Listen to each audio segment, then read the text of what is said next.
Thank you so much. Welcome to the August 26, 2025 Bel Air Board of Town Commissioners work session. It is now 5:29. For those of you who are watching, we had a little delay due to getting our audiovisual equipment up and running, but we are now in session, and I'm going to call the roll. Commissioner Rutledge. Here. Commissioner Chismar. Here. Commissioner Taylor. Here. And we were made aware that Commissioner Chance could not be here with us this evening. I'm now going to ask for a motion to approve the agenda So moved. and a motion to amend the agenda. Well, so we're going to second the Second, motion all right. first. Yep. And Second. I'll second the motion. Thank you, Commissioner Chismar.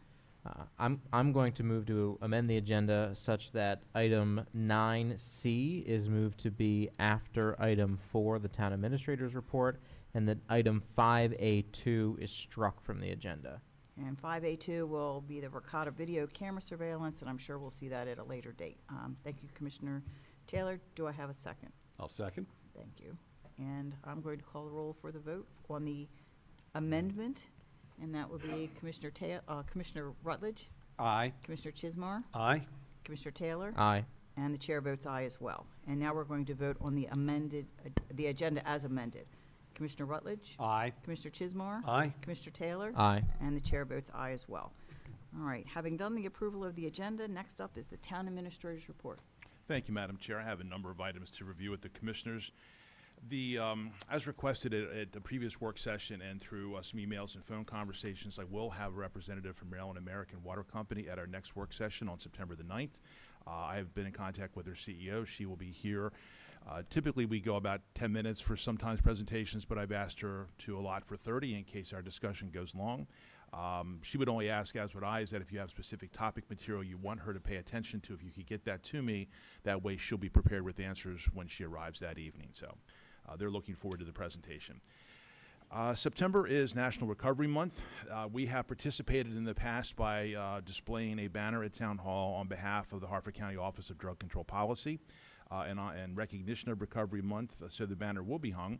Also, we've agreed to participate in their chalk walk by allowing people who are participating in this program to do various recovery-themed designs, drawings, or verbiage on our sidewalks throughout town. We also have engaged with David. David will be doing a media post in support of Recovery Month in concert with the press release that came out from the county earlier this week. The demolition of the McComas property has been underway for about 7 days now. I'm sure all of you have had a chance to drive by. The buildings are now down. When I came by on my way into this meeting this evening, they had a Bobcat running its last legs over the last footprint, compacting the dirt. And so it looks nice. It's with probably a little more cleanup work to do there, but they should be done with that fairly soon. I know some of you have asked from time to time about the bollards in front of Town Hall, our light bollards. The ones that we put in, if I recall, and Mr. Dawson's here, he can correct me if I'm wrong, but the ones that we had put in eventually are no longer made. So we were having one recrafted for the front to match the other ones. It should be finished. The base coating should be finished this week, so it should be replaced soon. So we will have 4 lights instead of 3 lights and a nice orange cone. Although very few people have run into the orange cone. They've walked into the other lights, but not the orange cone. So it has a purpose. We got word today, very fortunate, the Governor's Office of Crime Control and Prevention informed us that a grant request that was submitted by the town, Chief Moore and Stephanie Zahn, was approved for $52,739. That will support the Axon body camera bundle, as well as remaining dollars which can be applied either to the part-time records clerk or the simunitions training package. So we were pretty excited about that today because there was a little bit of hold up in getting that. But Stephanie will be here. Met with Stephanie earlier last week. She has a lot of good grant information that I've asked her to come before the commissioners next month, because since we're in the change of the fiscal year, some of the grants are timing out and some are coming up new. So Stephanie will be here next month to give you a presentation on our current grants, how many grants we have, their status, and some of the dollar amount that we can recognize from receiving those grants. Eddie, on that grant, was that included in our revenue stream or not? Lisa, can you? So we were anticipating that Yes. in our budget. I think it was, I say yes. Okay. No. No, the answer's no. And the reason I know that is because we did not know whether we were gonna get funding for the, part-time, records clerk, as we have had in previous Okay. years. And again, with state funding, it's just Right, you so never up know. in the air these days. We still didn't get everything that we had requested. But, Okay, so no. so it's a plus. Yeah, because we'll 52K spend the plus money we and then wouldn't we'll get expect the money in Right. a grant as Okay. well. Yep, it'll be a wash. But still very positive. Thank you, Lise. Moving on, we are seeking restitution through the court system for damage done to a sidewalk on Thomas Street in front of Vagabond Cafe. I think I sent the commissioners an email earlier this year that right after that sidewalk was poured, I believe it was in June, vandals came along and completely marred the surface and marred the concrete, so much so that it couldn't be buffed out or ground down to fix it. So it did put that project, that was already a project that was behind. It put it behind even a couple more days as this was replaced.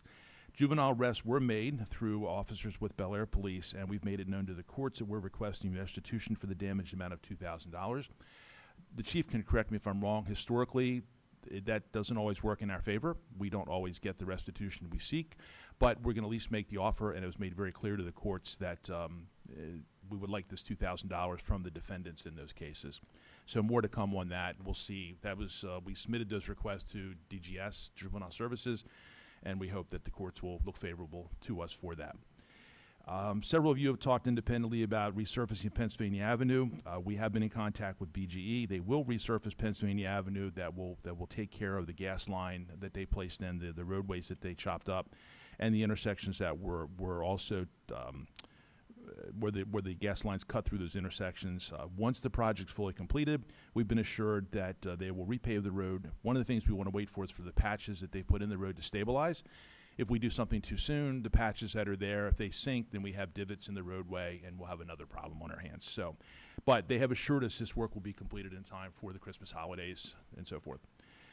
And following up to several times that Commissioner Chance has brought this to our attention and comments that Commissioner Chismar made, last work session, the one before last, Chief Moore, myself, Kevin Small, and Charlie Dawson met with SHA today on 3 particular pedestrian areas that I am still working on to mitigate.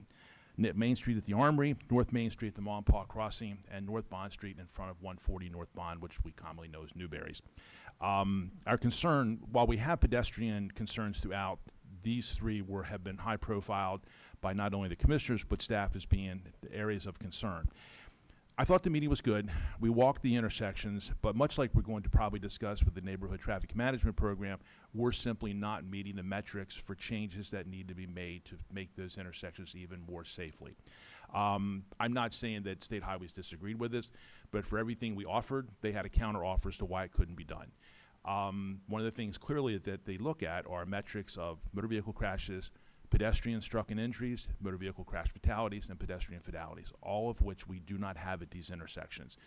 The one accident at Lee and Main, notwithstanding, because we did point that out to them, it does not rise to the level where there's a change made. But we did physically walk the intersections, pointed some things out to them. They assured us they would take them back and look at these, at what our requests are to see what can be done, if anything, and they'll get back to us.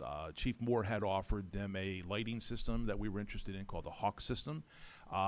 They certainly came out, evaluated the area, do not think this Hawk system, and I'll be honest with you, it involves yellow lights and red lights, would not be appropriate specifically for the Independent Brewery Monpaw Trail Crossing. But I didn't want you to think that your request had landed on deaf ears. We are pushing through. The county's traffic task force was in Bel Air working, and I've specifically asked the chief to direct that task force away from higher profile intersections like state highways and speeding to focus more on our residential streets, because that's where our challenges are. So we'll continue to work. I don't have any statistics from today for their efforts today, but they do rotate, and the chief and I can keep you up to date on that. 2 other things we're working on, and know several residents on Broadway brought to our attention noise from contract dumpsters, contract trash haulers who are coming super early in the morning that are creating disturbances in the area. Director Small has worked on that behalf. We found the contractor addresses and we've let them know. Contractor has acknowledged that we have filed a complaint. However, the proof will be whether or not they remember that we called them and whether or not those trash trucks wake up Mr. Slayer and Mr. Chismar at 3:40 in the morning. But again, something we address pretty rapidly and quickly, and we'll see where that falls. But they've been so advised. Also received an inquiry from a resident who was interested in placing a porta potty at Plumtree Park. Mr. Dawson and I evaluated the request, found that we had money available to satisfy that request. And although the complainant preferred that the porta pot be closer to Thomas Street, that wasn't very aesthetically appealing to have a porta pot on Thomas Street. So the best place for the porta pot for access by the cleaner truck and the person to clean it would be the basketball parking lot. We are working on a way to secure it because one of the things our concern was down there would we suffer vandalism. So we were looking at a means to try and secure that to either to the guardrail that it's up against or another means to maybe restrict people from turning it over and vandalism. But we were fortunate that we were able to we found some money, and the person who called and asked was quite happy that we did that. So. And likewise, I think Mayor Rating, you and I have been on the phone several times with Mrs. Wagner on Western Alley.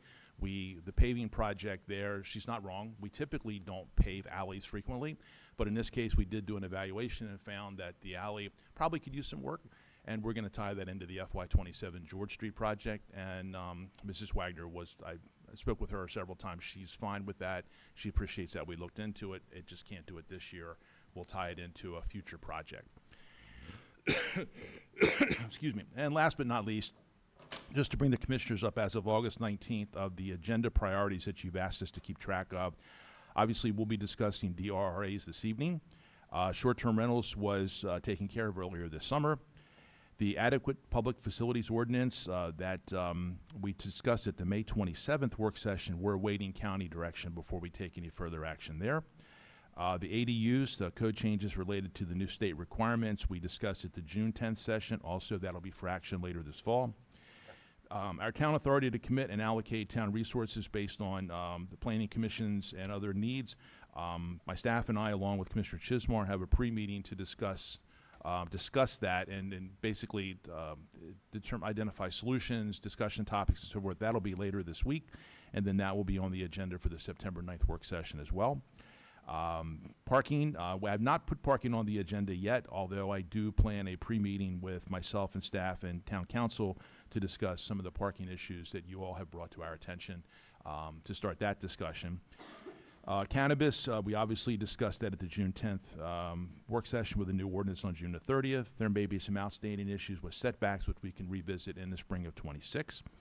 Pedestrian safety, as you saw by my earlier report, is ongoing.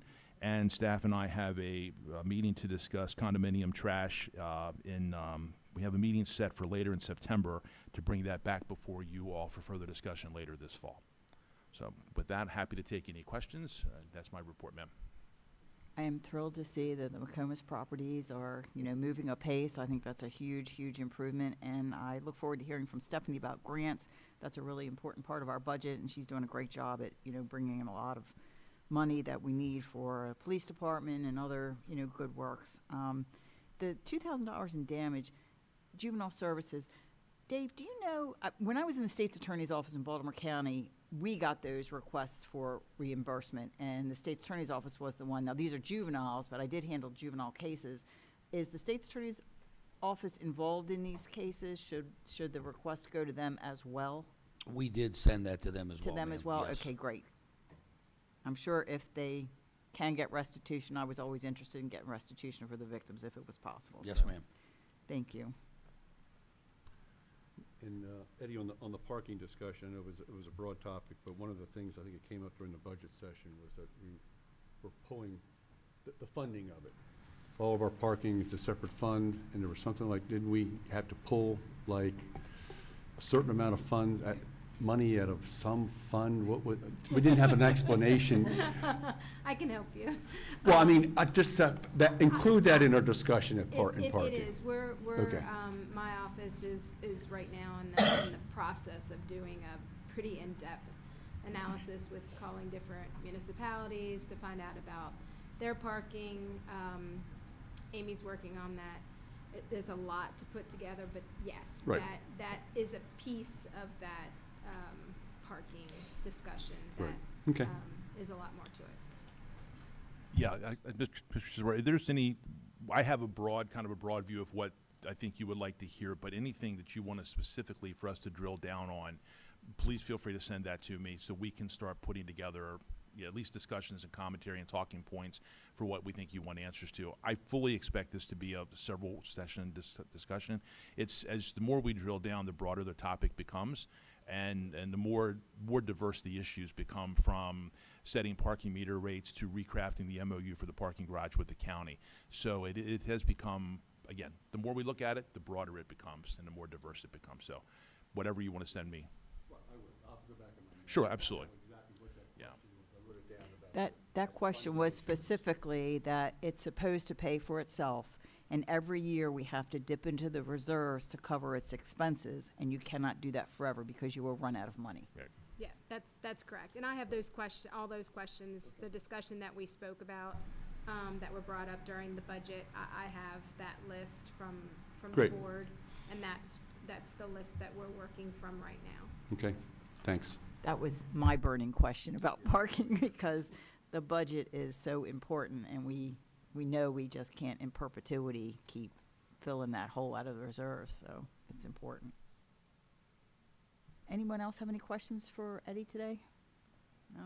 All right, we're going to move on to what is probably going to be our most time-consuming topic this evening, which is 9C, the Neighborhood Traffic Management Program, review and update on current initiatives. And I did ask that this be put on for this evening, partly because I think, like the parking issue, it's going to require more than one set of discussions. So what I have gotten together for everyone, we sort of have been inundated with documents and emails and papers and that sort of thing. So I sat down and read through all the emails, went through all the documents, sat down with Eddie Hopkins, Chief Moore, Kevin Small, and Steve Klein on the 21st, so I could sort of get some more information and then give it to the board so that we can have it as we move forward. I mean, I guess one of our first questions will be, this is a group that is just a sort of an internal, informal group of folks that meet on an as-needed basis when they have enough issues that they think it's worth their time to sit down and take a look at them, and they bring different forms of expertise. Steve Klein knows about where it should go and what the road should look like. Chief Moore can bring in data about speeds and tickets and stop sign running. So it's a group that's got a lot of expertise in their various areas. They come together, they look at all the data that they have, and they make a decision.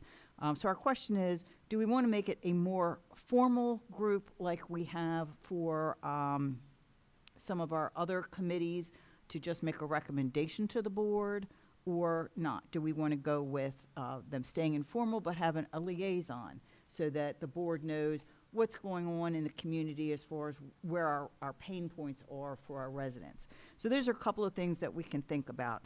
What we're going to focus on tonight, I think, is two issues. One is the issue at Broadway and Shamrock, but bearing in mind that at the other end of Broadway, we have a similar request near Hickory Avenue.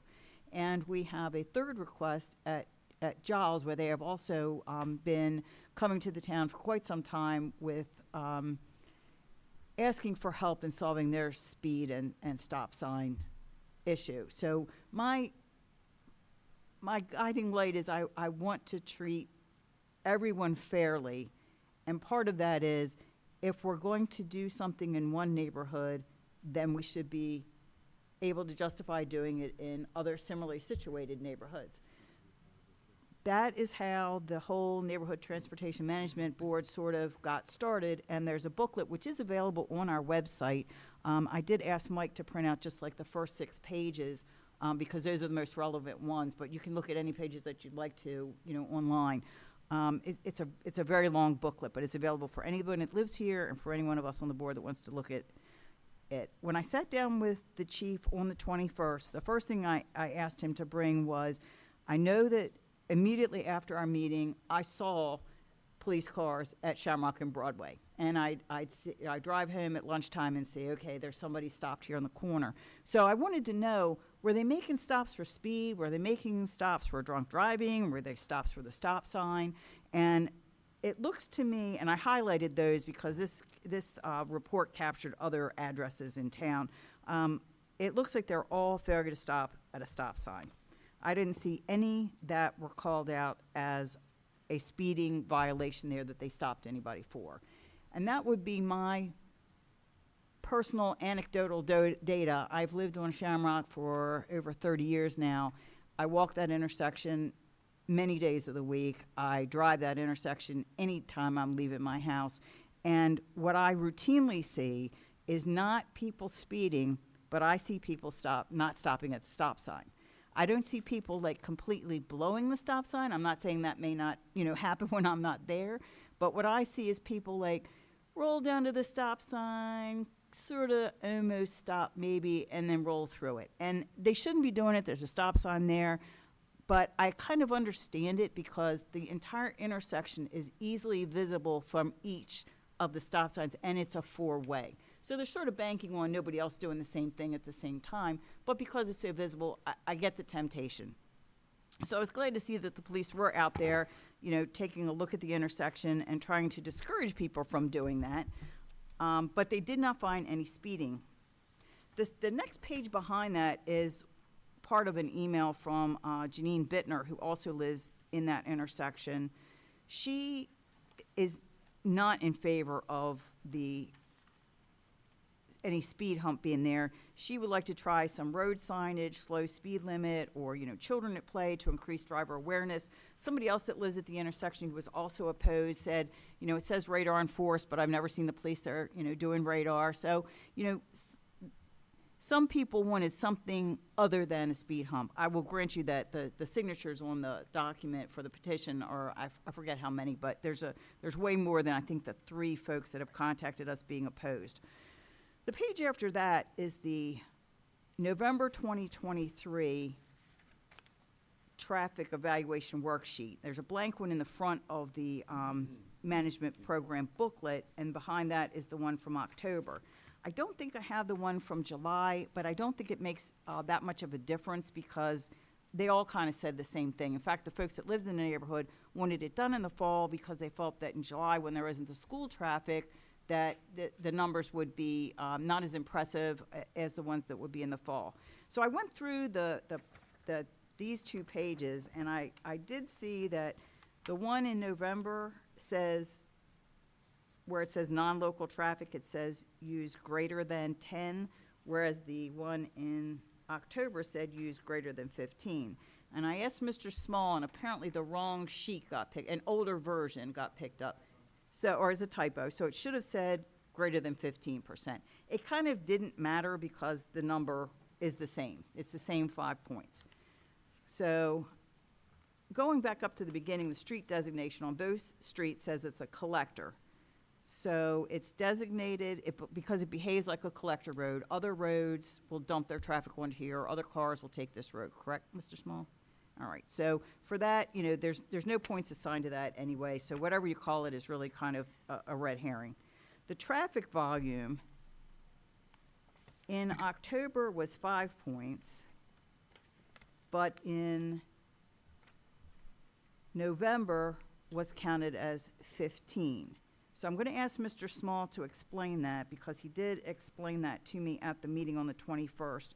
And you take the maximum volume, Kevin? Yes. You take the maximum AM volume and the maximum PM volume, but you get credit for, you use the maximum volume of whether it's AM or PM. That's correct. We'll take the measurements are usually done over 5, maybe 6 days. And the what we'll do is take the maximum, whether it's AM or PM, and use that number. Okay, so the max AM for the entire week or so that it was looked at was 116. The max in the PM was 211. That doesn't mean they happen on the same day. That's the maximum of all the days and the maximum of all the days for the AM and PM, correct? Correct. Yeah. So that falls into the 200 to 249 because it was 211. And for that, you get 15 points, right? Correct. All right. So I'm not sure what happened on October, but we're not gonna care because it's more points, so, all ties go to the runner, we can just use that. Well, that That's says July 25th there, doesn't it? Not at the top, but next to the, Oh, you know, I see that. do we I- know why that says July 25th? That's on the October 4th, 2023. I would bet you were using the volume from the study done in, That would help explain the Yep. wild difference there. But as the mayor said, we doesn't, can just take a look at the November one. doesn't make a Right. difference, and it's a higher count. All right, then for speed, it's 5 points on either count, because the speed at the 85th percentile, which is what they use, is 32 or 31 miles an hour. So on the speed score, the 85th percentile, if it exceeds 5 to 7 miles an hour over the limit, and the speed limit was 25, you get 7 points. I mean, you get 5 points. So either one, it doesn't make any difference. Everybody with me? Now, I'd like an Okay. explanation of the 85th percentile. Okay. That's in comparison to what? Yeah, what it is looking at is total cars going through that section of road is 85% of them are going slower than that amount. Okay, thank you. So the top 15% are going at least 31 miles an hour. Yes. Yeah. All right. The next points section is the elementary school or playground. There isn't one there, so it got 0 points. The pedestrian generator, there is a school in. How do Par- we, Go how do ahead. we determine that? When we say there isn't an elementary school or playground? Can you repeat the question? How do we, when we say there isn't an elementary school or playground, what does that mean? We're looking for something within, say, 1,000 feet. Okay, your notes say 1,000 feet of a school equals yes? That was my note. Yes, Right. Yes, So is it? correct. It is. That's what, I- that's I what, didn't hear the conversation. I'm go- sorry. It is So- not. So the location that we're talking about, is it or is it not within 1,000 feet of of a school? Or we're just looking at elementary schools? Yes, it's not within the elementary school. it's not Okay. within 1,000 feet of an elementary Right. school. But it is That's- within 1,000 feet of a school? Of a school Right. or a pedestrian generator, which might be a playground or a park, something like that. Got it, okay. Right, and that's the second one, but the elementary school or playground, it has to be within 1,000 feet of that to get points. Yes. Okay. So that was a no, and it got 0 points because there is no elementary school or playground within 1,000 feet of that school, and within So- 1,000 feet of that intersection. Okay, so we made to make a note of that, because in the NTMP, it just says, it doesn't have 1,000 foot in it, in the Right. I mean, definitions. yeah, So that's we made to make a note of whether that's gonna be the new term, the new definition or not. In other words, put it in the. We need to put it in, the if that's, booklet. right, because it doesn't state that in there. Because it just says on which points are assigned to a street on which the elementary school or community playground is located on the street. That's all, it doesn't say 1,000. Right. So, yeah, so we gotta put that in. Understood. Okay. All right, so the next one is pedestrian generators or park, school, transit, or shopping. And there is something in the area. Is there any sort of like 1,000 feet, a half a mile? Is there any criteria for distance on that? That one's a little bit more, I mean, if we look at things like how kids or people get to those pedestrian generators, sometimes we would have taken more than that. But in this case, we would probably, I believe we used the 1,000 feet because I think it's within 1,000 feet of Southampton Middle. And at any rate, it sort of doesn't matter because they got the full 5 points for that. Right. All right. In the definitions, it says a quarter mile per hour. It does have a distance. Yeah, and that's what I was trying to look through when you guys were talking. You're going too fast for me. So, So major pedestrian generators, it does say within a quarter mile. okay. So slow us down because we're here to like all be educated about the process so that we understand it. And the next one is sidewalks, percentage of road or intersection without walks. So they got 0 points for that because there are sidewalks in that area. Yeah, there's sidewalks on both sides. Okay. Any questions on the sidewalks?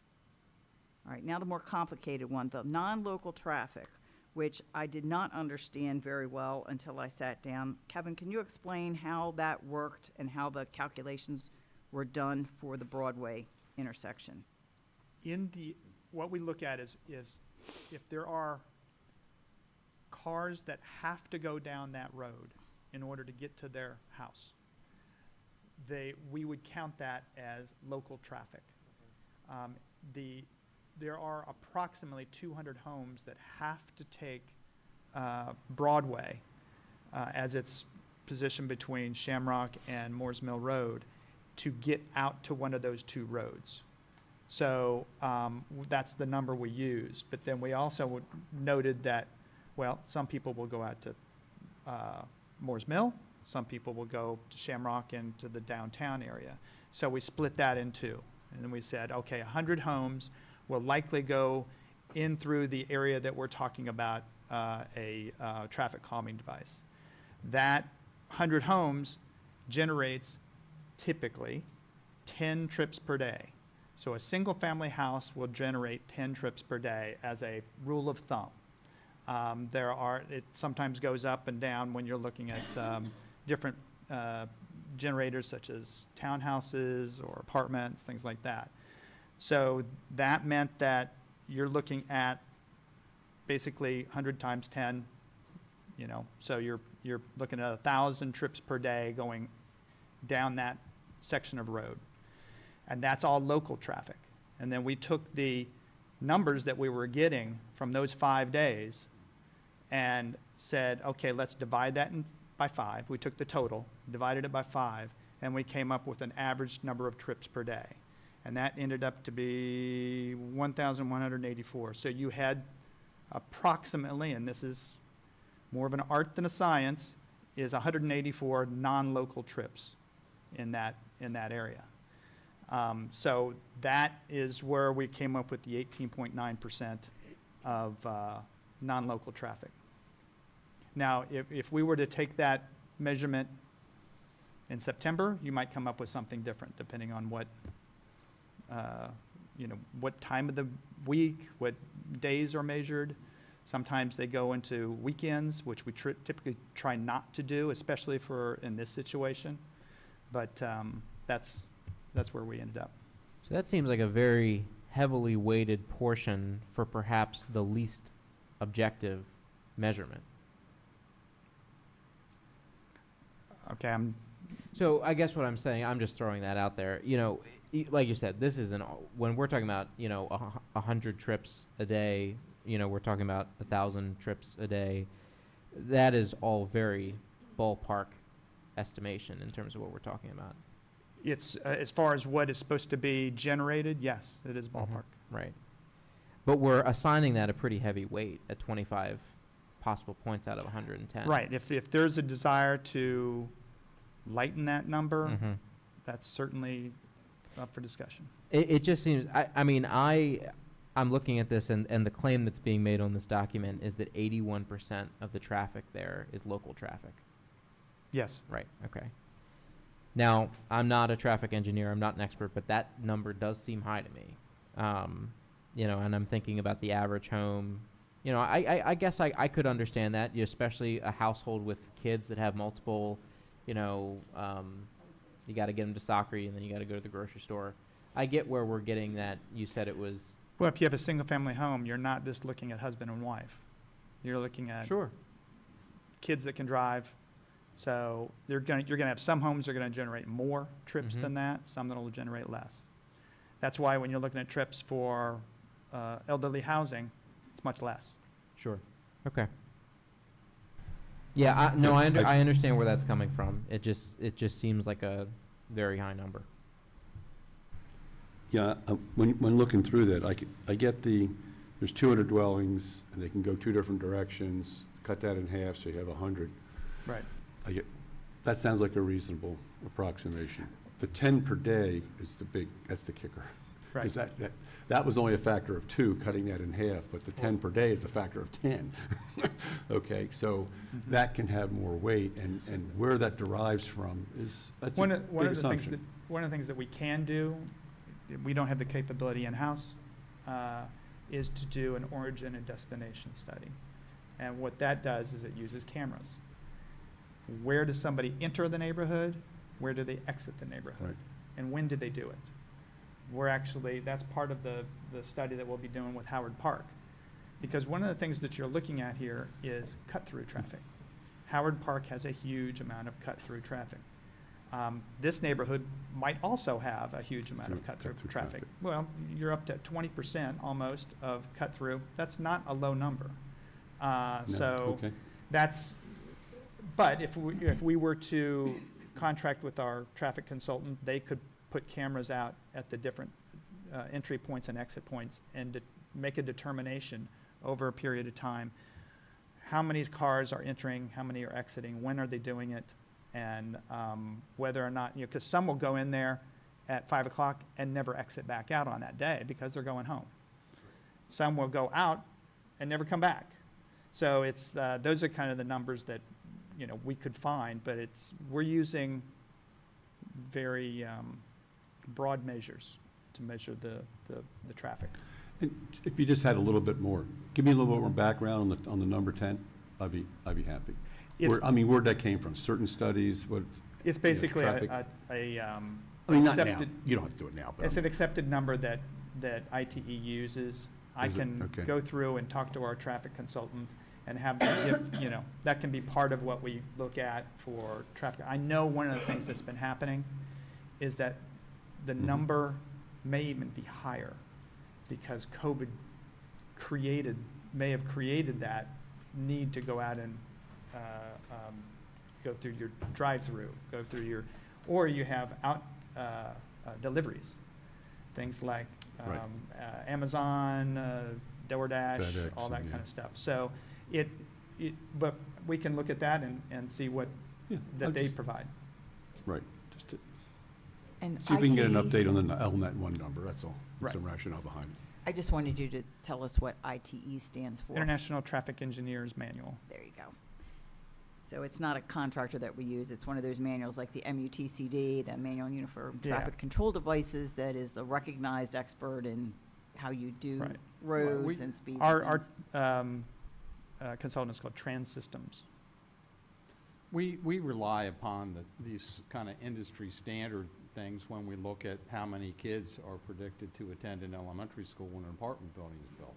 Correct. I mean, and it could be completely out of whack depending upon people's behavior, But we have to use something. But, when I was, certainly reflecting on my own household, 10 trips a day, I think is absolutely reasonable.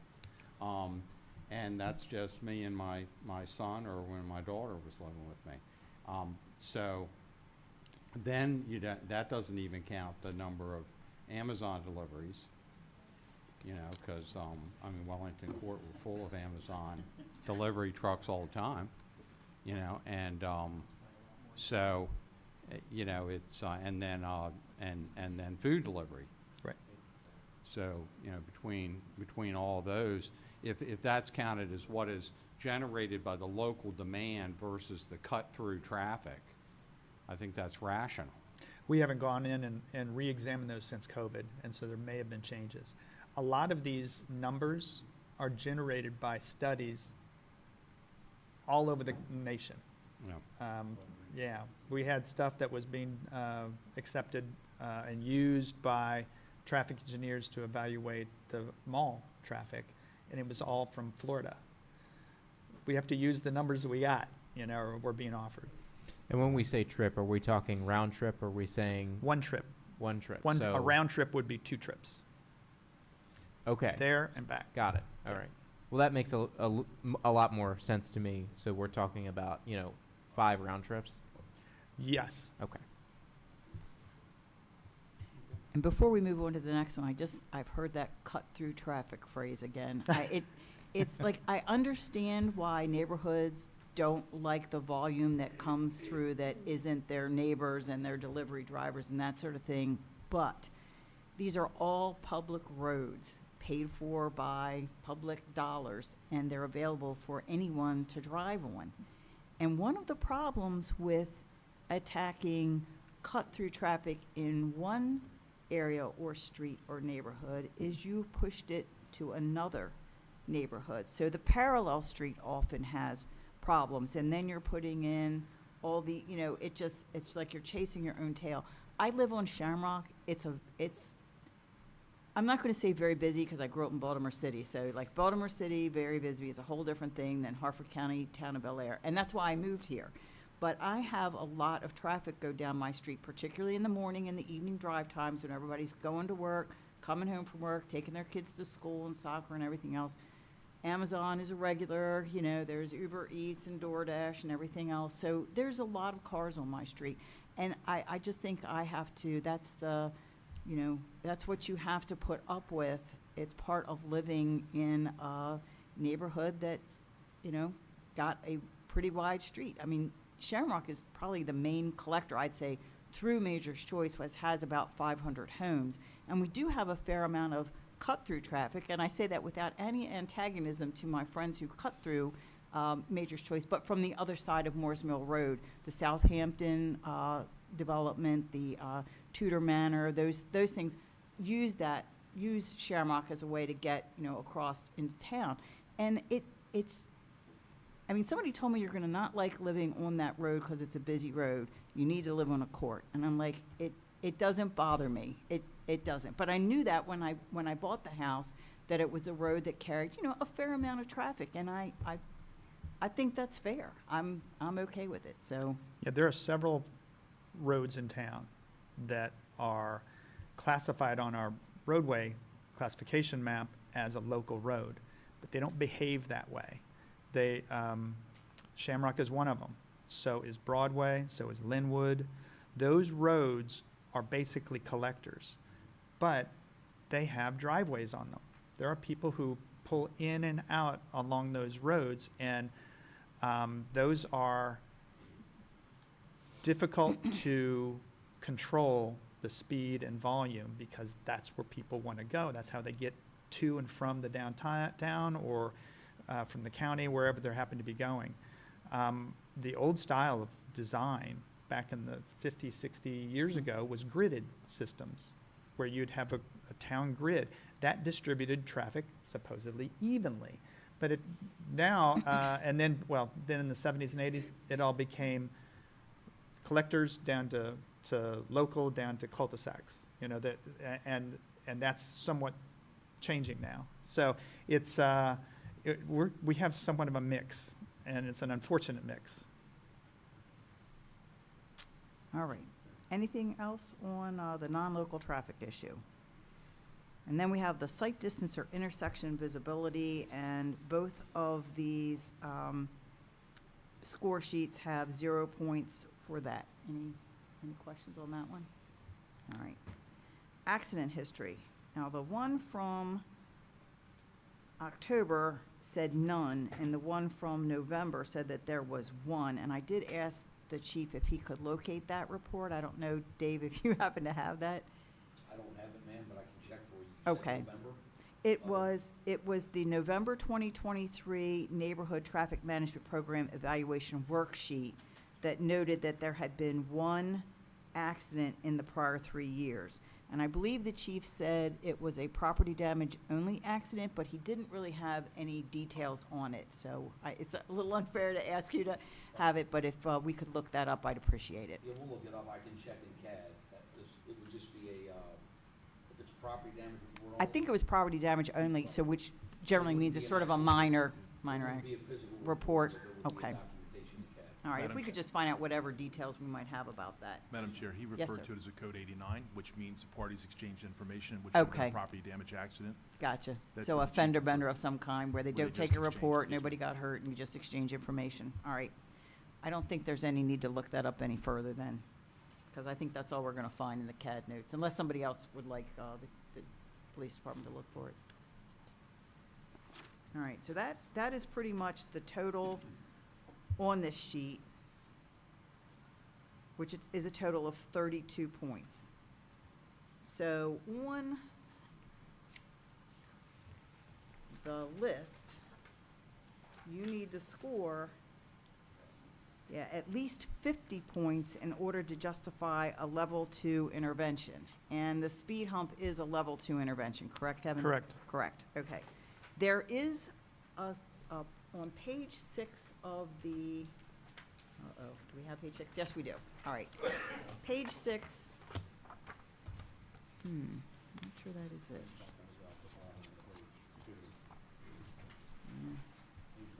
Yes, bottom, yep, that's what I'm looking for.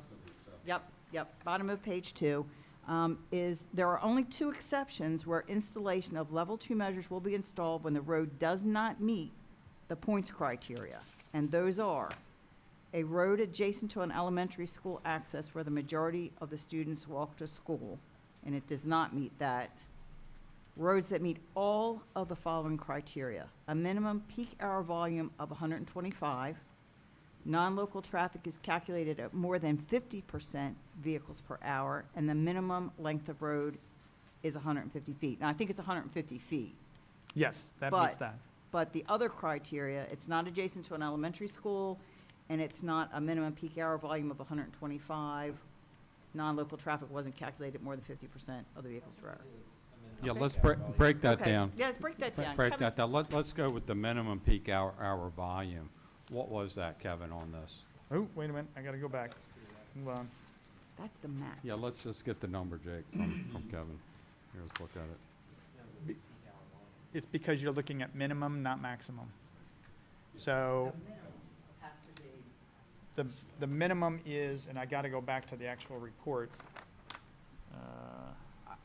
So, peak hour volume is defined as, It's the peak hours, but usually between 6 and 8 in the morning, Mhm. 4 and 6 at night. Those peak hours, if you get, say, 100 vehicles going through the particular section of road or an intersection, total, it would Okay. be 50 per hour. Peak hour is everybody going to work, everybody going to school, people are leaving their homes to do something, and that's why it's called peak hour. okay. So, for that to have met a minimum peak hour volume of 125, the AM would have also had to have been at least 125. We would look at that and say all volumes during that time would have had to meet 125. Okay, so the All AM, volumes during the AM or the PM during that measurement period would have had to meet that. okay, so the AM was 116, is that correct? On the November report? But that Yes, was the that's the max. maximum amount of AM. Okay. So, All right, I'm following now. so the AM, would that meet the minimum peak hour volume of 125? No, 116 would not meet. In fact, it That's what I never was met it. saying, Jake. Yeah, okay. Well, so I understand that. When I'm asking about peak hour volume, I'm thinking, because you can read minimum peak hour volume in 2 ways. You can read a peak hour volume that is at least this, or what is the minimum of all the peak hour volumes that you collect, because you collect several peak hour volumes. Right. Right, okay, so. Yeah, we could take it and average it. We Uh-huh. have not been doing that. Right. Because it's a little bit, the way that it's written is a little bit gray, because there's really no one peak hour volume. There's no one peak hour volume measurement. Peak hour volume changes from day to day. Yes. Right. And so, from, a 1 week study, you will get 14 different measures of peak hour volume. Correct. Right, okay, so that's, it's a little bit gray, at least in the way that I read it, but I am willing to agree that this certainly does not meet a minimum of 125. Right. I mean, if we were to take the average of all of those and come up with a number, almost every time we would not meet the peak hour volume. The minimum Right. peak hour volume. Sure. Because if you were to average the max, you would, between 116 and 211. And that's only looking at local streets. So if we went out and looked at Hickory Avenue is likely to have a peak hour volume that's going to exceed 125 every day, AM, PM. I'm guessing on that, but I'm just saying that there are some roads that are much higher than others. Okay. So then the next element is the non-local traffic is calculated at more than 50% vehicles per hour. And in this case, the calculation was 18.9%, Right, which is significantly less than 50%. correct, So it did not meet that criteria. did not. We just did a measurement on another street that did meet it. Okay.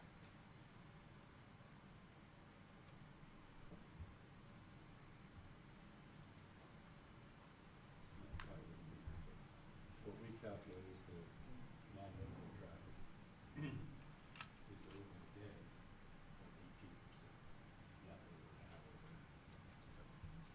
the day, 18%. You trailed off, I didn't. No, the criteria. It says per hour, and the 18% we calculated was over the day. Right. So it's, there could be a peak in there, but anyway. Yeah, and, This- and we can measure the peaks, we can find that out. If there's a desire to go in and find only the peak Well- hour, but, non-local Yeah. peaks, that's a, That's hard. yeah. Yeah. I don't think not that's, easy. it may not even be measurable. So the criteria here should be just 50% of the vehicles, not per hour, but just, we can't measure. Right, We you're can't right. measure per hour. You were correct. We yes. are estimating over a day, Mhm. right? Yeah. So our criteria here should really be 50% of the vehicles, Yeah, or 50% of the trips. you're correct. Right. But I get that point to improve the criteria, but the fact is, there's no data on this scoring sheet that would support the conclusion that the non-local traffic calculated more than 50% of vehicles per hour. Correct. That was my point, being the data that was gathered on this one, even if you take it, that there's no data to support that conclusion, if that conclusion was ever made. Okay?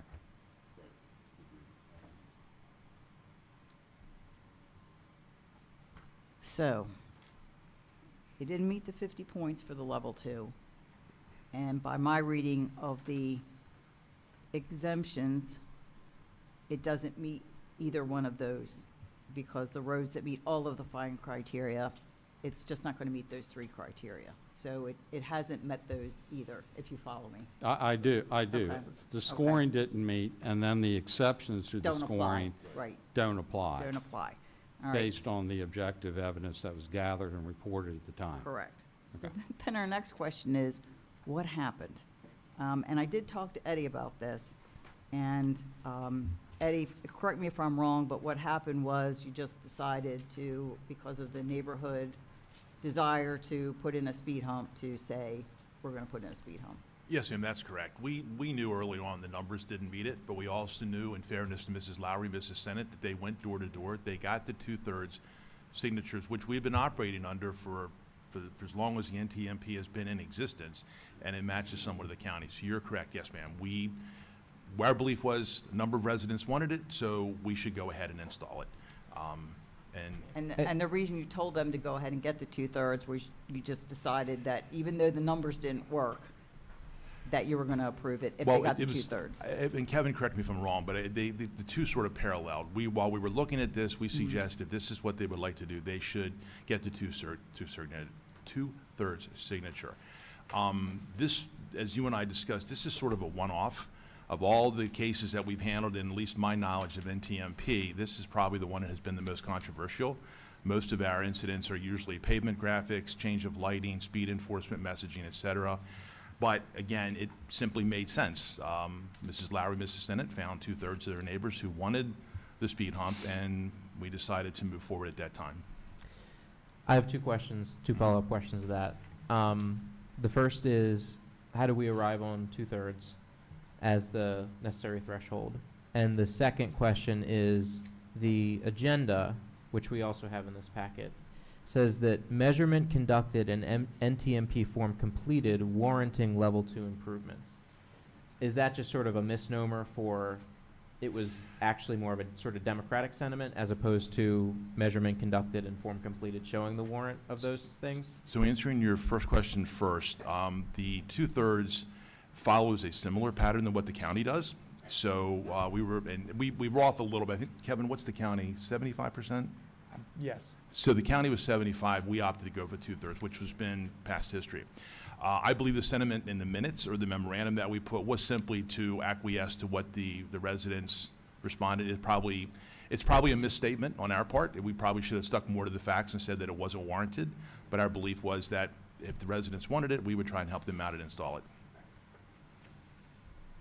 And that was one of the questions that the residents had was, you know, they pointed out specifically that in, I think it's in red in the original, the October 3rd agenda says, measurement conducted and NTMP form completed warranting level 2 improvements. And in fact, that's not correct. No, and in hindsight, it probably should have been more reflective of what the accurate numbers were. I acknowledge that. I know that it sounds disingenuous to go back and say what we meant back then, but reality was we really did want to allow the residents to have the benefit of the speed hump despite what the numbers said. And that, unfortunately, historically, is not uncommon in town. As you and I have discussed, we have several intersections in town. Don't know how stop signs got there, but they got there. They don't follow the manuals, or they don't follow the precedents that the manuals tell us. So I'm not saying it's right. I'm just saying that would not have been an uncommon occurrence for this committee to acquiesce to what the residents would like to have. And I understand that, but Yep. we just can't go sprinkling stop signs where the MUTCD doesn't say they belong. It's not a way to do this going forward. We can't have, you know, Paula Edding wants a, you know, raised crosswalk in front of her house, and, you know, she's making a lot of noise, and we'd like to, you know, we'd like to make her happy, and it'd just be easier to give her one. Right. Because what we're gonna do is make a mess of our roads and streets. It has to have some sort of, you know, framework in which to make these decisions, and we have one, and the decision actually was, it doesn't merit one based on our own policies and handbook, right? Yes. I understand what happened. Yeah. And it's going to be a bigger problem because I know that the other end of Broadway has asked for a speed study, and the numbers will be what the numbers will be. If it generates the data that it justifies a speed hump at that location, then certainly, you know, the town will look at budget and make a decision on when to put one in. We have one on Giles Street, which actually I sat down with Greg Sentman and Dominic Raimondo, and I think the chief, Kevin was there, and I think Steve Klein. You were not at that Right, I meeting. couldn't be there. And we discussed this, and then I had the meeting 3 days later with, talking more in depth about this, and I realized that, you know, what Giles Street wants, and what I thought was actually a good idea, is not gonna be supported by the data either, because looking at their score sheet, and I haven't looked at the exceptions that there are, but they have 40 points, and I'll ask Kevin to just review that again and make sure it's like the data is all correct. And, you know, we'd have to look at the exceptions, but on the point sheet, it's not gonna meet a level 2 intervention, which And- is what a raised pedestrian walkway actually is. And Madam Chair, to your point, Giles and Eastern Avenue should never have had a three-way stop sign. It has That one. was pointed out at that meeting Yeah. by Mr. Klein, actually, It just did- to kick off the meeting, which I thought was So- interesting. But, you know, I know, because they're complaining about people running the stop sign, but that's part of the problem. If you put stop signs up where they don't kind of belong and don't make sense, then people run, they shouldn't run Right. them, but they do, It abated one problem and created another. and created another problem. So, most three-legged intersections should not have all three legs to be, have a stop sign, because people won't realize they have to stop. And they'll blow right through it. when we are talking about attaining 2/3 signatures, 2/3 of what? Because this document that we have here, the petition says a minimum of 2/3 of the residents of the affected streets. Now, if we're talking about affected street, you know, we just said that Broadway has 200 homes on it. Obviously, this petition didn't get 2/3 of 200. So where are we setting that threshold when we look at this? We just determine what the neighborhood is, Mhm. who's going to be affected directly by the speed hump. There were 5 more speed humps going down Broadway. No reason to go past, I think we went past a few properties past Ardmore, Mhm. but that was about it. Okay. And when we're talking about the data that we're collecting for, we're just collecting data from that one section? You know, what I'm asking is there a coterminous relationship between where we're collecting the data and the people that we're asking their opinion for on this petition? Yes, Okay. So they overlap. they're the ones who are directly affected, therefore those are the ones who would be asking them to collect signatures. But I'm asking that only that discrete block of houses is where the data was taken from. Yes. Okay.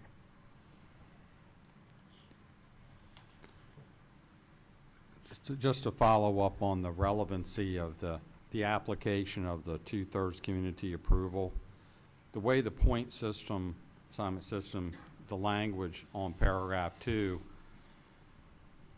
it has the following information is used and then goes through develop the numerical score, rate the requested street, determine the level which is appropriate.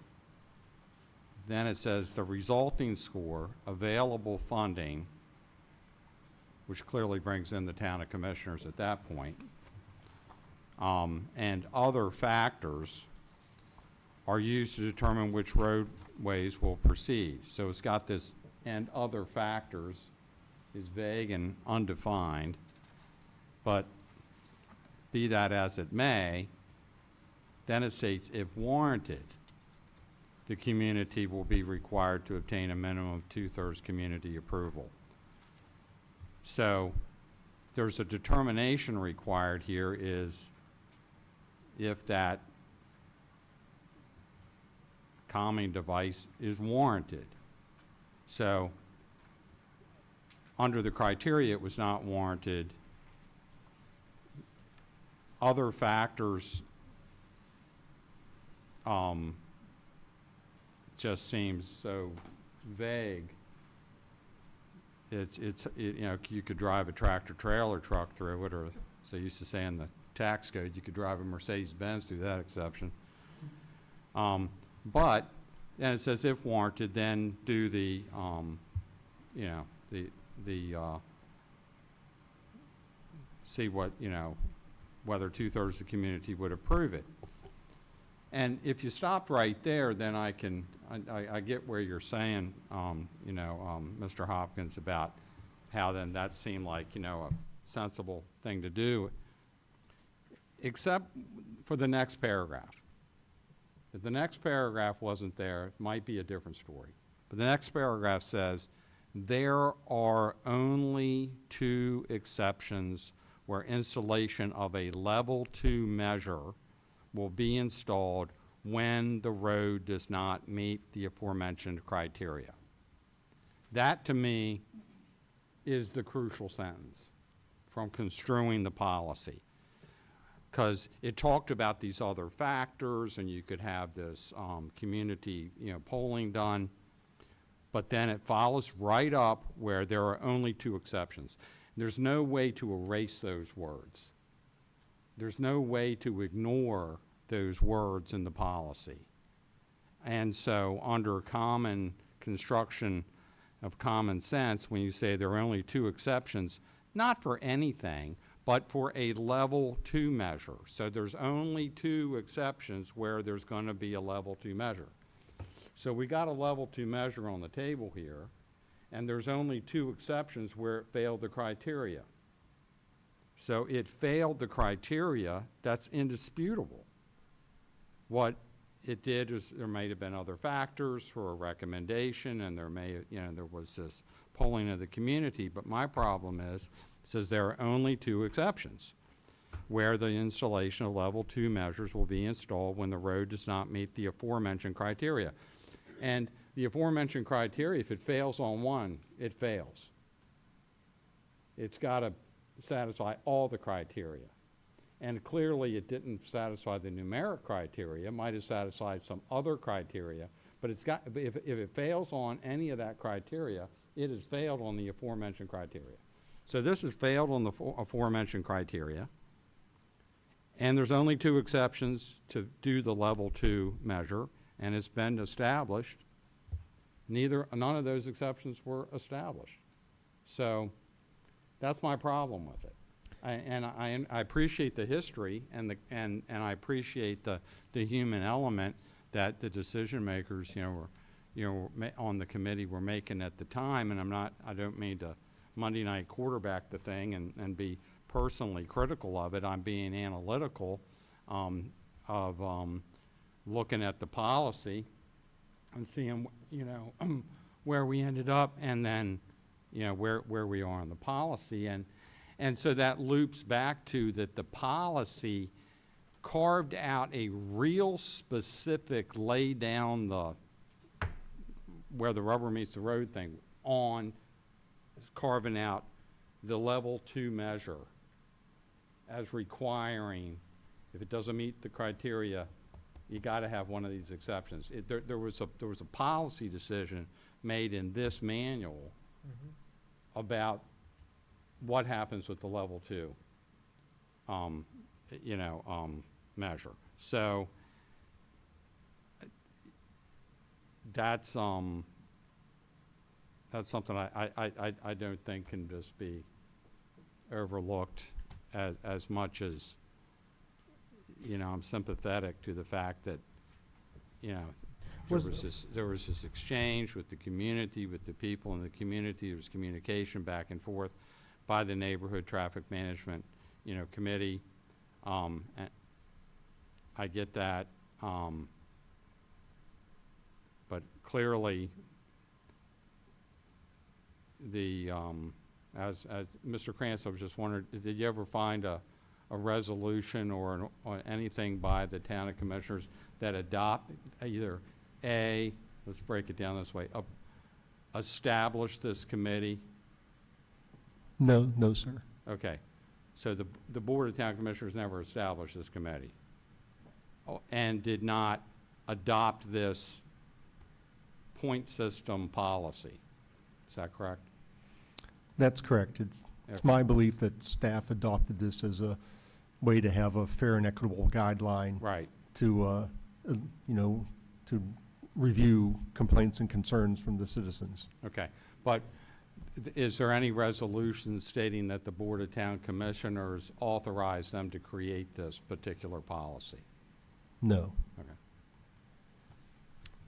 Were the residents involved made aware of the context when they were given the petition for signature? Was there an explanation that while this project had not met the internal criteria that we were moving forward anyway, or was it simply, collect the signatures and we'll do the project?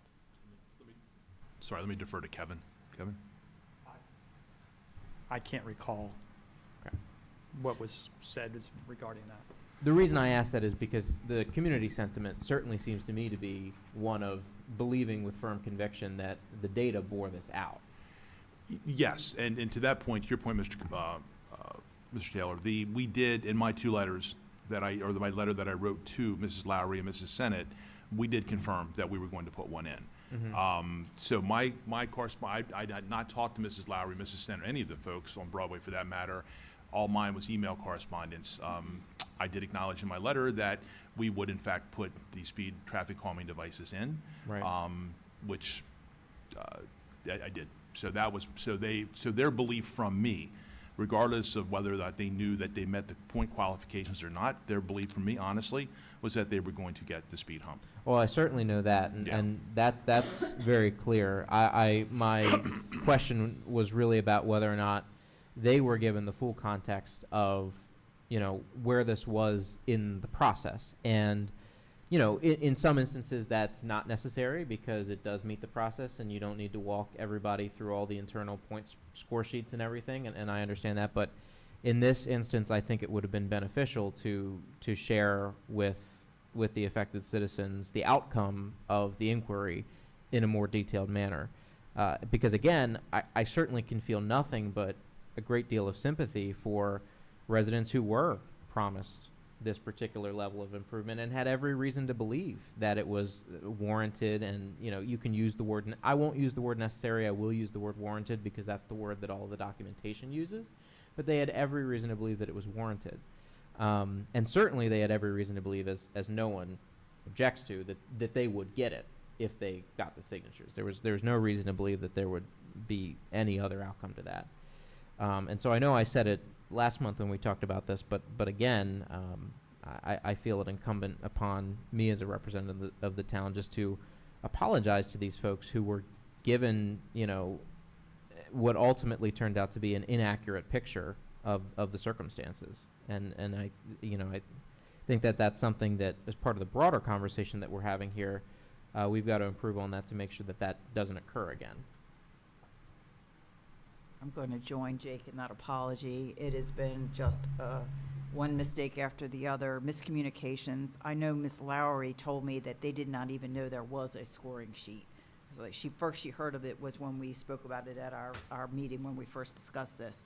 So I like what Mike said, that they put together this book so there would be a fair and equitable consideration of whatever speeding and, other traffic ameliorative efforts could be made by the town in any neighborhood, on any street, and that is what is the sticking point for me. Our own policy says this doesn't belong here, and we have other neighborhoods that want it, and I just feel like we should treat everyone fairly. We should have a policy and some rules, some guidelines, subject to change, of course, but I am very, bothered by the fact that our own policy says it doesn't belong here, and I know we've got more in the pipeline coming, asking for similar solutions. So I think the only thing we can do is apply our policies fairly to everyone, and if it qualifies, that's great, and if it doesn't, we'll have to look at other things, additional law enforcement, additional patrols, running radar, putting the graphics on the pavement. One of the folks that was opposed to the speed hump thought that would be a good idea, or the speed trailer that says, the speed limit is 25 and you're going, 30, that kind of a thing. Those are many of the things that we can do that it does qualify for, because it says, level 1, any, just any actual reasonable type documented complaint will look at level 1 interventions. So I think that's where we should be going, because otherwise we have the specter of unfairly treating residents, and I just can't get on board with that. I will say that my position has not changed from the last meeting. I still believe that while I concur with everything the mayor just said in terms of the merits of what's before us, for me, the promise that was made to these residents overrides that in this particular case, because we have extensive record of it. And so I am still in favor of installing the speed hump because of the promise that was made and because the very clear expectation that was prevailed upon our residents. But that's just about this specific case. I want to make it very clear that in any other case without that extensive documented, prevailing upon residents of what they can expect, I'm completely with you, Mayor. I mean, I think we absolutely have to have a clear, objective measurement by which we either install or do not install varying levels of traffic improvements. And I think moving forward, we're very much rowing in the same direction. So, Commissioner Taylor, Yes. if in a year I manage to convince Mr. Hopkins to tell me and send me an email that he's going to put a speed bump in front of my house, you're going to feel the same? Well, if you manage to convince Mr. Hopkins to do that, I think we have other problems. Look, I think that what I'll say is this. There is no town-administered policy. No, I'm sorry, I shouldn't say that. There is no board-approved policy on what to do and what not to do. Up to this point, it has been within the town administrator's purview when we have all those powers that we delegate the town administrator as it comes to leading and directing the town. I forget what the exact verbs that are used in the charter are. There's something to that effect. This has been within the purview of the town administrator to say, we have this NTMP, this is how we're going to make these decisions, this is how we're going to decide details about the projects that we put in front of the board, and then the board is ultimately going to approve these projects. My expectation is that coming out of this, we will have a codified procedure so that we can point to, if staff does not follow it, this procedure was not followed. Up to that point, it's been a lot more loosey-goosey. So I take your point, it's well taken, but in this instance, because so much of this lay outside our jurisdiction when it really shouldn't, these policies should have been brought to the board beforehand. We should have known what was going on here because we are the ultimate authority on roads and ways. Because we don't have that, I'm inclined to say, because of the, particular evidence that we have here, I'm going to say that we should install it. But, again, I'm rowing with you in the same direction on adopting a formal policy that applies universally that we can point to and say, and promulgate out and hold out, ostend out as this is how we do it. And, if somebody were to even think of trying to, get any member of staff to override that policy, the staff would just say, I'm sorry, but, here's very clearly what the policy is, and we'll take you through it. Madam Chair, if I may. Certainly. So, Mr. Taylor, to your very point, the back and forth communication on this and comments made by people have, for lack of a better term, pointed fingers at staff. That's not fair. The decision for this, as you just alluded to, ultimately rests with me. So I was presented with the data by staff, fully take responsibility for the change in course direction, right or wrong. However well-intentioned the decision was made, I will take responsibility for changing course correction earlier this summer that has brought us to the table. I think if it had been installed, we would be here for an entirely different reason from the opposition complaining that we put it in against their wishes. So I'm taking responsibility off of staff because they presented me with the data. So when fingers are pointed at them and we arbitrarily collectively say the decision was made by staff, honestly, the decision rests with me. So I want that clear and on the record from Mrs. Sennett and Mrs. Lowry that this decision was made by me. However wrong it may have been or right it may have been, I'm not, it was made. It was made as a determination to hopefully appease a number of people in the community when you have people that are opposed to a project. I think historically the town has always worked in a manner to help the residents, whatever, and that's why decisions, bad or good, have been made in the last 25 years of this committee's existence to allow things to happen. To the chair's point, they maybe shouldn't have. Three-way stop signs, for example, or reduced speed on roads that don't have 15 mile an hour. The lowest speed we have is 25. I think historically, to Mike's point, the committee was made to take this burden off the commissioners and not weigh the commissioners historically down with everyday details, because this is a one-off. Most of our decisions have never reached you because we've been able to mitigate them at a much lower level. And Commissioner Rutledge, to your point several meetings ago, it has never been thought about put as part of the budget package. It was we replaced the road, we spent an extra few dollars for pavement, we put a speed hump in, it never really rose to that. However, this has certainly driven home the point that going forward with this committee, and the chair and I talked about this earlier in the week, whether or not a liaison from your board is a part of this committee going forward is up to you all. But ideally, in my town administrator's report going forward, should we see something this egregious in the future, this will be brought to your attention. Case in point, Howard Park. We had multiple complaints from Howard Park residents about speeding and people using the roads that maybe don't live there. I won't say cut through. However, we've had multiple conversations with the residents of Howard Park explaining to them that we believe the revitalization of Thomas Street would alleviate most of their problems. And their requests range from a traffic light at the intersection of Thomas and Kelly to other bolder examples of traffic control. But they were very well aware of that. We hope the revitalization of Thomas Street and Howard Park would reduce the traffic impact, and we'll measure that this fall. So in contrast to Broadway, where we probably weren't as vocal, if you will, about some of the challenges they faced, we were more open with Howard Park, explaining to them the challenges and how we would mitigate this going forward. But, sorry, go ahead, sir. I was just saying, and I want to be clear, what I'm not doing is saying that the board needs to be made the final Understood. arbiter of every traffic decision. I don't believe that at all.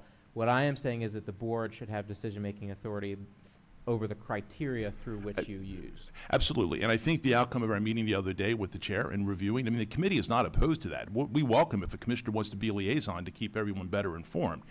that's perfectly fine. Or if you want to sit in on every meeting and actually have a vote in the participation. But we also identified that probably in my future town administrative reports, because we don't meet as often as people think. We happen to have 3 or 4 outstanding issues now. Once they're mitigated, we may not have nothing for months. And again, those complaints range from a referral to roadway graphics, things like that. So I just want to, I know Mrs. Sennett's in the audience along with Mrs. Petrosino. I assume Mrs. Lowry is watching. This decision was mine. Then I will take responsibility for that decision, and we learn from this decision and we move forward because we do have future speed humps in the discussions that are upcoming. And I would echo your request. I gave these people my word. They acted, and my integrity means I gave the word, told them I would do something. If you decide I'm wrong, that would be the decision in your purview. But I would agree with you and request that if we could move forward with this speed hump, and then learn from this and move forward. But I'll defer to the board. Thank you, Madam Chair. I would like to, if I could, Madam Chair, just give an overall, and for Commissioner Taylor, and for the folks watching, the people here, thank you for coming. I mean, I wish more people would come in person. I'm happy people are watching out there, but it's great to see folks take the time out of their schedules to care enough to show up and come here, and appreciate that very much in all the communications we've received. This is sort of where I am on this. Number one, I believe that there is no binding town policy right now. Okay? So the discussion and my analysis, of the policy was just say, well, if one assumed that this was a binding policy, it utterly failed. The level 2 utterly failed on it, number one. Number two, I've also share the sentiment that when you give someone your word and you make a decision, I want to compliment you and for being very clear about taking responsibility. It was your decision. That is exactly what integrity is all about, is standing up and saying, I'll take responsibility even if it looks poorly on me or not. This is what happened. This is what I did. And you stand behind that, and I appreciate that very much. And I'm sure that the folks impacted by this appreciate that as much. And my next point being, like, okay, I agree that we need to be fair, Madam Chair. I do. But fair is one of those words that is kind of like someone complimenting you on your opinion, the other shoe's getting ready to drop. I'm going to be fair with you, but kind of a thing. So I think that I'd rather say, predictable, objective criteria needs to be adopted, an appropriate delegation of authority, confirmation of that delegation when we're talking about something that not only deals with the roads that are used by the people in that community, but that everybody has a right to ride on the public roads. And I certainly don't think it would be a good idea for the town commission to be involved in how the sausage is made, how all the ins and outs occur in whatever policies that this commission decides to lay down and adopt in the future. When it comes to this particular situation, Madam Chair, I believe that the commission, because for the points I just made, I believe this commission has the total authority at this point to say, you know what, we're going to approve this project or not. And whatever happens in that decision-making process, I think it can be clearly stated it's not precedent to be binding in the future because we don't have a fully adopted policy in place. And I would say, it does happen in government, unfortunately, where, there'll be representations by officials that you're going to be able to do this. In the farming community, it's been many times that one person was led to believe that, yeah, you can put this building at this location, no problem. And they do it, and the person that told them that said, well, I was just talking about it's not a violation of your agricultural preservation easement, but then there's another thing called zoning.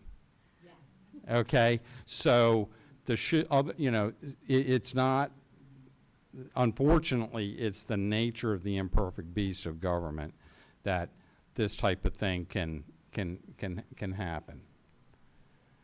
So, I think that for me, the jury's still out on whether to give the green light, to use the traffic analogy, on the project or not.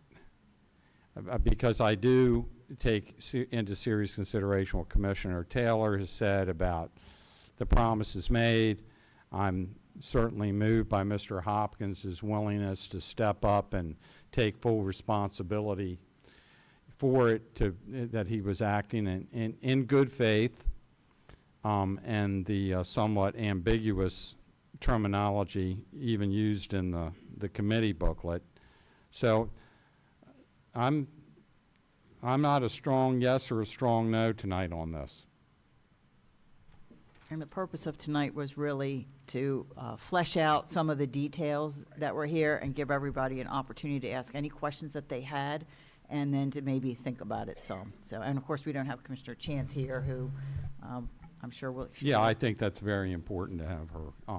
Madam Chair, can I impart one thing to the commissioners, a little bit that I've, unfortunately, I've had to educate myself on this issue. I was not a part of it until obviously it got a little out of control. The first thing that I had to ask was, okay, I know the players. I know Kevin Small very well. I know Chief Moore. What is this entity? Who authorized this entity? I'm not saying that the staff did anything wrong. I am absolutely not saying that. But, I know the Planning Commission. I know their rules. I know the Board of Appeals. I know the Tree Committee, So when I was trying to investigate this and called around, and basically the response to one of the members, I will not mention names, was this is an ad hoc committee that was sort of started by a previous town administrator to work with the community to deal with traffic issues. And I know that the board is trying to address how to deal with the major issue right now before you. But moving forward, keep in mind that the legal status, shall we say, of an ad hoc entity, regardless of publicized so-called procedures, is one thing. The legal ramifications of an established committee under your charter and under your code is entirely different. I don't want to go too far into it, but in thinking forward, you guys have to make a decision how you're going to instruct that committee to do its job. Either it's going to do its job the way it has always done it, with maybe some refinement in its procedures, but it's going to stay its ad hoc, or you guys are going to formalize it. I checked out Harford County comparable entity, and it's kind of the same way. It's not a real organized entity under its charter or a recognized committee. It's kind of ad hoc too. So I think that's why the staff did what they did way back when. So keep that in mind, and if you want to talk some more about it, if you have any questions, I'm happy to answer anything. I just want to keep that in mind. My thoughts kind of go along with what you were saying, Ms. Thompson, is that, it is an ad hoc thing. It's a way for the staff to do business. It's a way to try to solve a problem that citizens are bringing forward to them. The policy, we have a lot of policies that this board or any board has not approved. And this is it is an ad hoc thing, but I think this policy existed. It is public. It wasn't hidden on a shelf. It behooves us, if we didn't look at all our policies, each individual one of us, and say we need to change these policies. if we weren't in agreement with them. So I think that this policy is in place, and if we don't, at the time, and if we don't feel that this is an appropriate policy, then we ought to change it. But that's the policy right now. If we want to change it, we change it. I apologize to the community that you were this wasn't straightforward, that you were misled. But, you know, the policy is the policy, and even though a staff member or somebody may say something to the contrary of it, we have to go back to what the policy really says, in my opinion. So right now, I do not think that this warrants a level 2 mitigation. Mayor Edding, you said that's possibly signage. I don't want to be misleading again about on the roads or painting on the roads, but according to our policy, that also is a level 2 mitigation measure where you look at signage or pavement graphics. Addition of graphics to allow the driver, pedestrian, or cyclist to slow or become aware of an existing road condition. This could take the form of a pavement message such as pedexing or slow down, or be signs to accentuate a hazard such as a dip in the pavement or location of a playground. So I don't want to be, I don't some of either. the things you might have said about signage and road Right, markings that was what one of the neighbors who had was against the speed suggested. hump was suggested as an instead. alternative to a speed hump. But yes. level 1 says they're passive in nature, include educational methods and special pavement markings. Those like, you know, slow children at play, things that they paint on the pavement. That was in, okay, then I missed that. That's in level 1. Okay. That's in the First thing, preamble. education methods and special, I was looking at the things underneath. I missed it, okay. So then special pavement markings such as slow could be used for Right, level there are 1. other level 1 things, as well as, Okay. you know, Right. increased enforcement methods. That was one of the things that she said, it says speed. The other thing that I sort of failed to point out was, first of all, I am terribly sorry that the Yeah. community is, you know, going through this, and you did all that work and got all those signatures and were promised this, and now find yourselves here. The speed humps are supposed to slow people down, and at the 85th percentile, isn't that sort of, you can never get the public to not speed at all. So we work towards, is my understanding, some, you know, reasonable, most people are going the speed limit or just a little bit over, correct, Kevin? Yes. That's why we use the 85th percentile. All right, there are always going to be those outliers, but if people are going the speed limit sort of more or less, then we continue with the usual things, which is increased enforcement and that sort of thing. Education, please slow down, our school is starting, you know, watch out for kids, that kind of thing. So it's designed to fix a speed problem, and there's a stop sign problem there, but not so much a speed problem. Correct. All right. At any rate, tonight was to educate the entire board so we could all Yeah. flesh out all of our questions, hear it all at once. It's terrible to So- be in a meeting and hear things and then not everyone has the benefit of it, so that Mrs. Sennett and the neighbors could hear it. Mrs. Lowry, I'm sure, is watching at home or can watch the rerun. Mr. Hopkins, kudos to you for standing up and taking responsibility for this decision. I know this has been not the most pleasant piece of business that any of us have had, but we will, you know, work our way through it. I didn't expect us to come to any sort of real conclusions tonight, but just to have the information to sort of mull it over. If I could just ask another question for you. Absolutely. So, Madam Chair, looking at the total circumstances here and the reality on the ground, how do you reconcile in your mind that this road seemed to just pretty much be speed hump city? It's already on the county side has many speed humps, and the complaint from the folks who would like to see this many of them, from what I'd read, was that as soon as people know they're past the the gauntlet that the county set up, then it's like hit the gas. Okay, so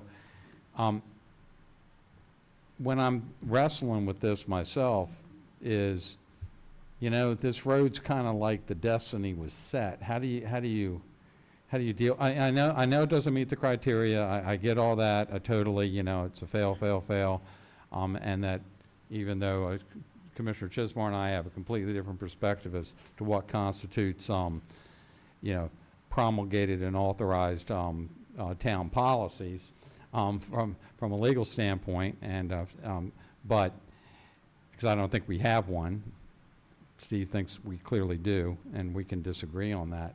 But apart from that, and I understand it's a total fail on the policies if they exist. How do you deal with that? The just sort of the nature of this road, as for many feet of it has already been established.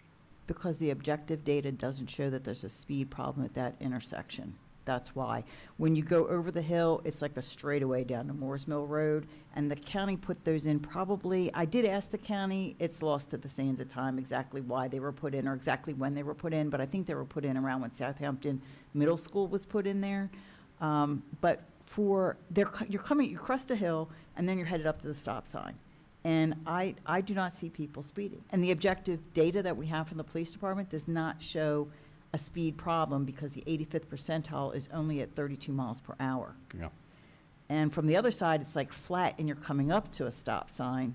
So I don't, and anecdotally, I don't see people speeding there.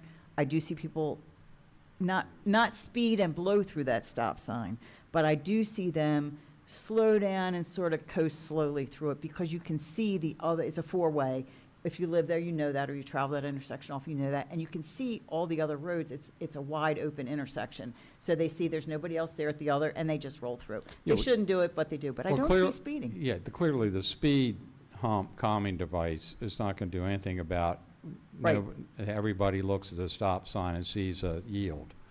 Right. That's just like built into our brains in driving in America. Stop sign means yield. Red light, maybe not. Maybe I Right, gotta obey that. right. So But there's stop no sign is always a yield sign. No speed problem there by But- the objective data. So Yeah, when I I- put a speed hump there, you know, and Yeah, and so what I'm, right, my feeling is, maybe we do it because there was a promise to do so, there was, there's already a bunch of speed humps on the road. What's one more? That's what I'm wrestling with. And I will say that in my own wrestling with this over the past several weeks, I have definitely internally been weighing the sentiment of government operating based on facts and data and hard truths, and government operating based on what it said it was going to do. And no matter which course we take here, there's something lost. If we install the bump, we keep our promise, but we also ignore what the data says. If we don't install the bump, we break our promise, but we honor what the data says. And my decision is based solely on which of those paths I'd rather not walk. And I'd just rather, in this instance, not walk the path of us breaking our promise. And instead of upholding, as I wish we could, what the data says, I want to uphold something that seems to me to be, in this instance, more important, which is that when we make a representation, and not just one representation, and not just, it doesn't prohibit this, but rather affirmatively this will happen, that residents can trust that that will occur when we make that promise to them. It's not an easy decision, and it's not a clear decision. And, my conviction that we should do one thing or the other should not be misconstrued as a clear conviction that there's only one right answer here. As a matter of fact, I believe there are 0 right answers here. And we've just, as elected officials, have to pick the one that we believe is the best path forward to holistically for the town. And in this instance, I believe that is installing the speed bump. So procedurally, I hate to leave things just loose ends.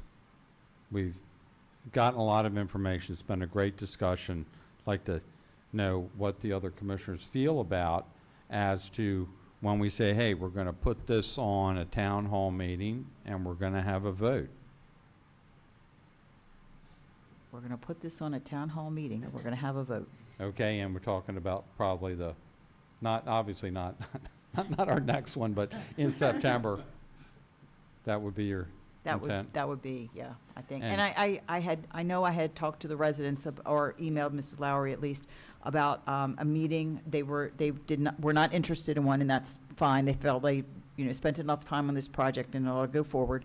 I don't see any reason to redo a speed study. I think it's going to have the same thing. There was some thought of doing that after the school was in session.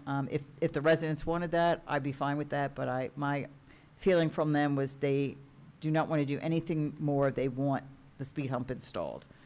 So I think we should, unless we hear from them to the contrary, I would say we'll put it on for a vote, not our next meeting, but the other one in September, and What What are we putting to a vote? Are we going to do this on every NTMP decision? Are we setting a precedent? No, we're not setting a precedent. We're not setting a precedent. What are we voting on? We're voting on whether or not this particular level 2 calming device will be authorized by the commissioners. So And that does not set a precedent, because in my view, there is no established policy. And I think we must follow it up then with establishing a policy, Correct. Yeah. Absolutely. which means that the. And I think that we need, I think we need, Commissioner Chance, have an opportunity to, vote on this and know that we've got it on the agenda at a particular time in the September agenda. So we can have a vote. In the meantime, I'll deliberate upon, the inputs and everything. And I do understand that there are some of the members of the community that think it's,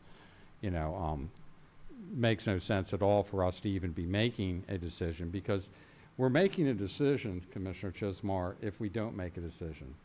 We're making a decision. And I want a voted decision. I don't want an implied decision through inaction. I want to say we're on the record, this is the vote. If the vote is we don't have to do anything, then the vote is we don't have to do anything. If the vote is we don't have to do anything because we're deferring to doing this or that or whatever it is. Whatever the vote is, this is far too important, in my opinion, not to put motions to a vote.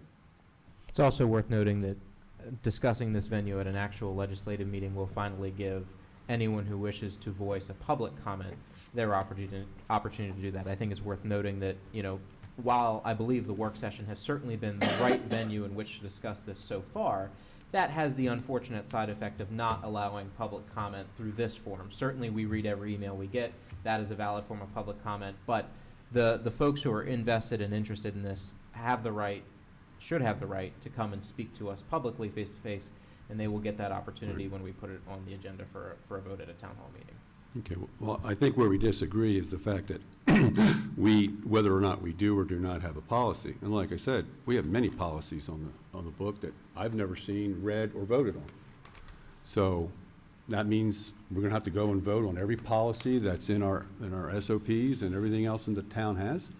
I think we have a policy, and the policy says what the outcome is it doesn't warrant a level 2. It's plain and simple, so there's no vote to be made.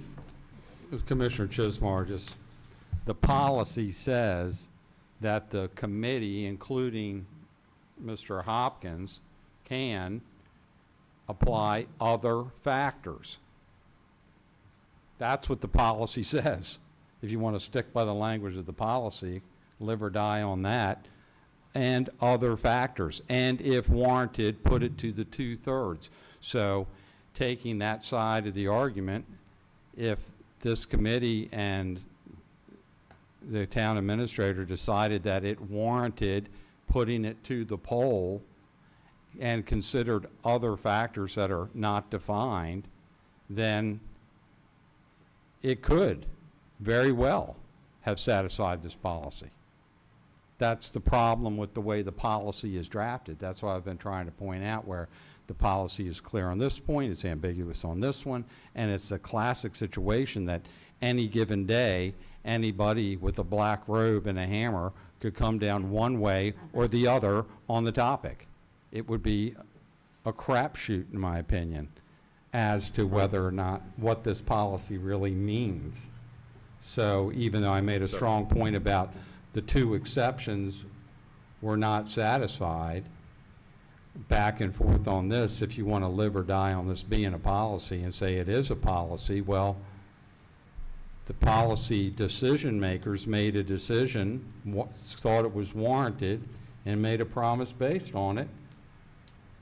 That could end up with another result. I'm saying, in my opinion, this is not that when you are doing something that impacts a person's right to travel in the United States of America on a public road, no matter where they're from, no matter what their license plate tag says, when you've got something that's strongly in the public interest to have freedom of travel, and we're going to impair freedom of travel through a speed hump that's going to change things, physically, that's the kind of policy I think the town commissioners need to weigh in on.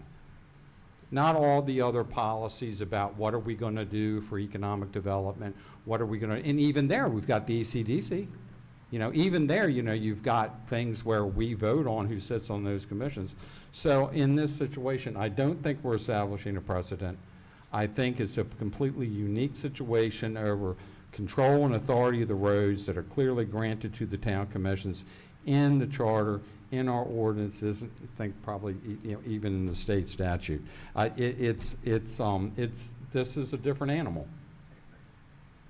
So because of that, I think it's very important that this decision be made. If the majority of the commissioners say, no, we're not weighing in on this, we're just saying it failed the policy or whatever, a lack of a decision is a decision, one way or the other. I would like to see it teed up, debated, let the public comment, and make a decision.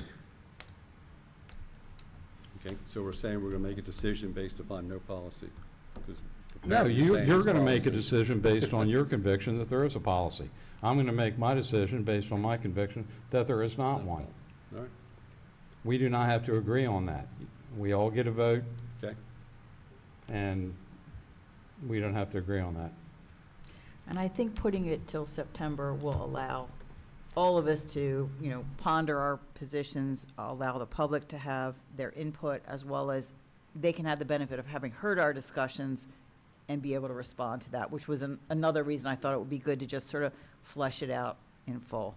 And I do apologize. that's okay. So a speed hump does not stop. It's designed to go at 25 mile an hour. So it's not to impede traffic. You're to go over at 25 mile an hour. Okay. That's the design of it. And criteria, just coincidentally, we met with State Highway today, and I know you guys have concerns about State Highway and Main Street, but all they said to us was, it doesn't meet the criteria. And I am aware that these are the same criteria, I think, that the county uses, that Montgomery County uses. I think this is like a standard booklet. I don't think this was sort of, created without looking at what was being done elsewhere. So we will, all right. I think, have we reached the end of our discussion on this? And we will be putting it on for a vote in September. Okay. Thank you for attending. There will be no opportunity for public comment during the rest of this meeting, so you're certainly welcome to, stay, but be happy to talk to you after the meeting, emails, phone calls, whatever. And we will now turn our attention to the next item on our agenda, which will be new business for our town meeting on September the 2nd, which will be at 7 p.m. here in Town Hall. The first issue will be the Resolution 1257-25, the Bel Air Board of Ethics 2024 Annual Report. Mr. Krantz, is that you? Yes, Madam Chair, thank you. Just a brief background is that the Maryland Code mandates that each municipal corporation establish provisions to regulate public ethics of local officials for conflicts of interest, financial disclosure, lobbying, and various other things.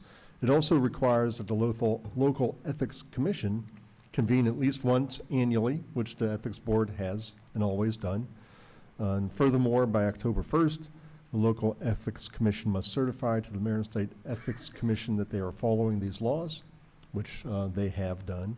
And additionally, the local ethics commission is required to submit a report to you, the Bel Air Board of Commissioners, the local governing body, that detailing the administration of the public ethics laws, including the number of meetings held during the past year, copies of meeting agendas, minutes, attendance records, any other relevant documents or information demonstrating the commission's activities over the previous year. So part of Resolution 125725 is the very brief summation of the Board of Ethics 2 meetings that were held in 2024 on January 11th and August 28th. The board had a very small amendment to the rules of procedure on January 11th. An advisory opinion was issued on January 29th. Just as a side note, the Bel Air Board of Commissioners enacted Ordinance 822-23, which repealed and replaced the Board of Ethics, Chapter 43, on February 5th, 2024. The Board of Ethics did review and approve that in 2023, but the law passed in 2024. And the local ethics law annual certification was completed on August 28th before the October 1st deadline. So attached are the agendas, the minutes, the advisory opinion, redacted, the Board of Ethics rules and procedures, the ordinance, as well as the annual certification. So you'll see this before you for a vote at the September 2nd Town Hall meeting, asking that you accept the Commission's report. Thank you, Mr. Krantz. Any questions for Mike? This is the standard. We do this every year. They make a report every year. Yes. All right. If there's no questions, we'll move on to our next item, which is Microsoft 365 Business Premium, Azure Active Directory, and the Microsoft Exchange Online contract with Dell Marketing LP. Mike? Yes, that's me too. So what we're going to be voting, what we're going to ask the board to vote on is about a $51,000 expenditure for Microsoft 365 Business Premium Basic Support, the Azure Active Directory Premium 2 software, and the Microsoft Exchange Online annual subscription.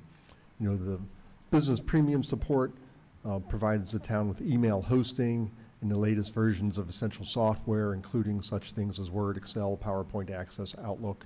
It includes cloud storage and allows our employees access to files, flexibility, and things along those lines. The Azure Active Directory deals specifically with the cybersecurity side of protecting that data and reducing risk of data breaches, and includes things like multi-factor authentication, extra layers of security, tools to monitor and manage in real time, ensuring the network remains secure. And then the Exchange Online subscription is specifically to provide enhanced primary mailbox size to up to 100 gigabytes and messages up to 150 megabytes for certain users, specifically just 5 users in the town of Bel Air that require larger mailbox needs. So that would be before you for a vote at the next town hall meeting. It was, procurement is done through a piggyback on a master agreement between the Midwestern Higher Education Commission and Dell Marketing or Dell Technologies. And it allows, and our procurement policies allow us to piggyback on a previously competitively bid contract, and that's what we're recommending at this time. Any questions for Mike? We need our software. And Yes. this is all reflected in the FY25 budget, or 26 rather, budget that we adopted? Yes, this is in the technology Yeah. budget, yes. All right. Next would be reappointment to the Board of Building Appeals, which we will discuss in our closed session. And next is the Commissioner Liaison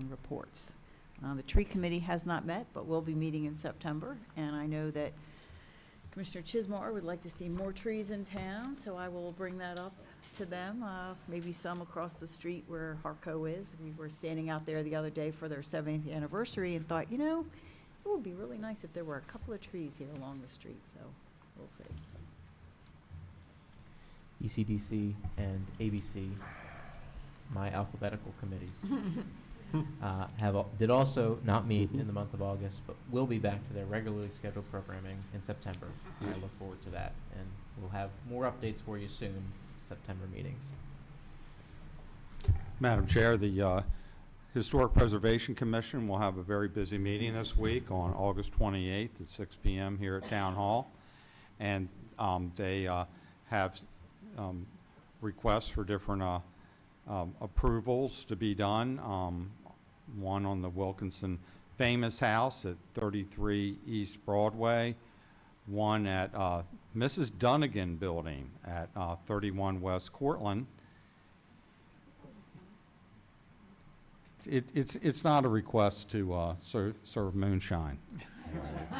It's just a request to approve a new sign. And then also a request for a tax credit at the Bel Air Academy at 24 East Pennsylvania Avenue. So those meetings are open to the public as well. So there'll also be a discussion of a revisions to the tax credit award program. So we're looking forward to that, and it's going to be a busy meeting. Thank you in advance to Director Small and all the hard work that you've been doing on some of these items.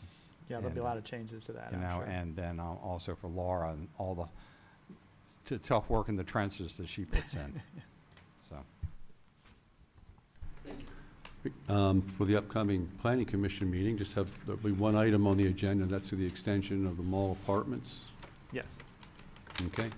And I think that's they were approved back in, They were approved December of or January January? of 24. 4. Yes. So they were due to expire in January of 26. So is this a one-year extension to On top of that. January? On top of it, so Yeah, it'll so- be January 27, Yeah. okay, not from the date of the meeting, okay. Just wanted to make people clear of that. All right, next we have our staffing update. Mike? Thank you, Madam Chair. We have a part-time procurement officer position posted. It's going to be coming down relatively soon, and I know we received a number of applicants along those lines. We have a laborer job that was posted and received quite a few applicants. That position has since closed. We've offered a job to one applicant who has tentatively accepted a conditional offer, and we have another applicant that has been non-responsive, so we might be withdrawing that job offer and looking to our next candidate in the applicant pool. And that's all we have at the moment. Oh, thank you very much. And then I see we have one vacancy on the Board of Ethics, but we think we have an applicant, correct? We do, yes. do. And I have those, if you'd want Great. to discuss them now or in closed session, that's fine. We're not, I'm just running down the Okay. list of, Yep. and the Board of Appeals, we do have someone who's agreed to serve, so we will be Yes. talking about that in a closed session. And then the Board of Building Appeals, do we have that one as well? Mhm. Yes. We got a yes on the reappointment. Okay. Yep. All right, great. Well, then we have 3 coming up, so I guess we should be reaching out to Rick Garrity, Rob Preston. I know Wayne Merkel is coming up to complete his term, but we do Rob? have somebody who's interested. Paula, Rob has declined, he's, Okay, okay, Rob Preston for the Board of Appeals, so All there right. is an opening on the Board of Okay. Appeals. all right. 2, that's right. Oh, that's right. One Because, current one and one when Ms. when Hess, his term. Ms. Hess, there are 2 openings on the Board of Appeals. Charmaine. All right. One current and one will be coming up in October, so we need Correct. to look for someone for those spaces. Anything else? All right, moving on to the calendar. We got a fresh copy today for everyone to look at. I think I sent everyone an email about the the date in November, Veterans Day falls on the date of town meeting, so it's moved to the day before, which is a Monday. I think it's the only holiday that's not a Monday holiday, so we can follow our usual movement of the town hall meeting, so just be aware of that. It is not on the calendar, but we got Yeah, an okay. invitation to the meeting on the Correct. Monday, November 10th, because Tuesday, November the 11th is the holiday. But because it was like an invitation, you might just click accept and not notice that it's actually changed from its usual Right. course. So I just wanted to point it out. It will be a work session. It'll be a work session. Right. I just think of it as a town meeting. We have to go to town hall.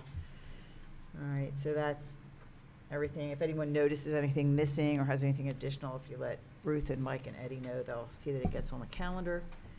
All right, next, miscellaneous, discuss the Development Rights and Responsibilities Agreement, the DRRA legislative proposal.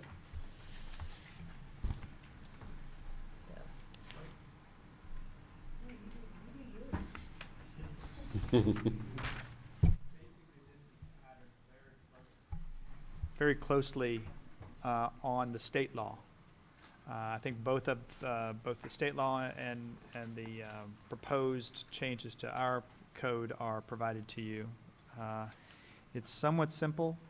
It does not affect how a development meets the current code. The current code is what it is, and the DRRAs would be an agreement with the developer to go above and beyond what they'd be responsible to do under the current code in exchange for vesting of their project. And that is a negotiated process that flows through the town administrator, but it would be approved by the town board. So there's somewhat of a wide range of possibilities. It could be, and we kind of put a list in things like dedication of real estate, protection, restoration, sensitive areas, kind of goes down the list of about 10 items that could possibly be considered as something that the town would want that a developer could provide. So I'll let Liz elaborate. Okay, so section K of the proposed legislation, we have 10 categories that Kevin and I came up with from different forms and different, these are not state specified, when they're called exactions under Maryland law. Just to clarify, we did it sort of vaguely, kind of benignly, to give a little flexibility to the Board of Town Commissioners as well as the developer to come up with some creative things that the town may need as an exaction. One thing I think that needs to be clarified, I want to make sure the board is aware of, enhanced public benefits are, as Kevin said, above and beyond what is required under the code or conditions that the Planning Commission may impose upon a development. These exactions do not have to be physically or geographically related to the property in question. So the dedication, for example, of real property for public use, they could propose to buy property on the entirely different other side of town. Now, the only limitation is that anything and everything must be within the strict confines of the municipal limits of the town of Bel Air. It cannot straddle the line. It cannot, pad Harford County. It can only benefit the citizens of the town. So I wanted to point that out. Obviously, me and Kevin, there's no clear requirements here. We would certainly, be happy to discuss if you guys had some other ideas or if you think the benignness needs to be clarified. We just kind of wanted to keep a wide swath of opportunities open, if that's okay with you. So, There are several other municipalities that have their own DRRAs, which I can provide to all of you. I know Frederick's one. I know there was several. Rockville. Rockville's the big Yeah.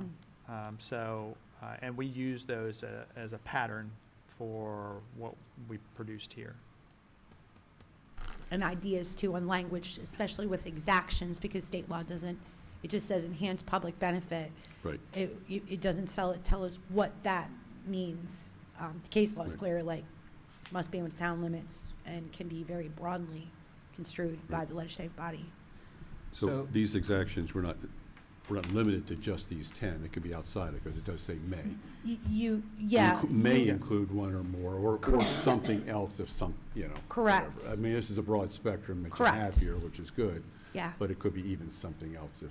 need Yeah, I mean, like, one of the ideas that Kevin had, which I thought was great, was to include at the end goals and objectives outlined in the current comp plan. So if the Right. board believed that, acquisition of additional parkland on Vale Road was within the goals and objectives, that could provide a basis for that. Okay. Okay. And the one question I have was on paragraph G, duration of agreement. It says an agreement shall be void 5 years after the date. Does I'm that- sorry, subsection G? G, Steve? last page. Oh. Not last page, I'm sorry, next list, but Oh, okay, I see it. Okay. shall be void. Does that conflict with C, paren 1, paren D, which says contents of the agreement says duration of the agreement? That was directly from the state code, was the 5 years. So we can go back and double check that. I remember the 5 years is specifically in state code. Okay, but You could limit it, I think you could reduce that amount. but- that's what I mean, okay, that's what I was trying to get at, because it says duration in section C. Yeah, so section C, I think, is the one where it says. C1D. Yeah. Where you can, the duration of the agreement, but then this one seems rather, it can only be 5 years, or you can extend it later. You can't do a Correct. 2-year or a 3-year or whatever.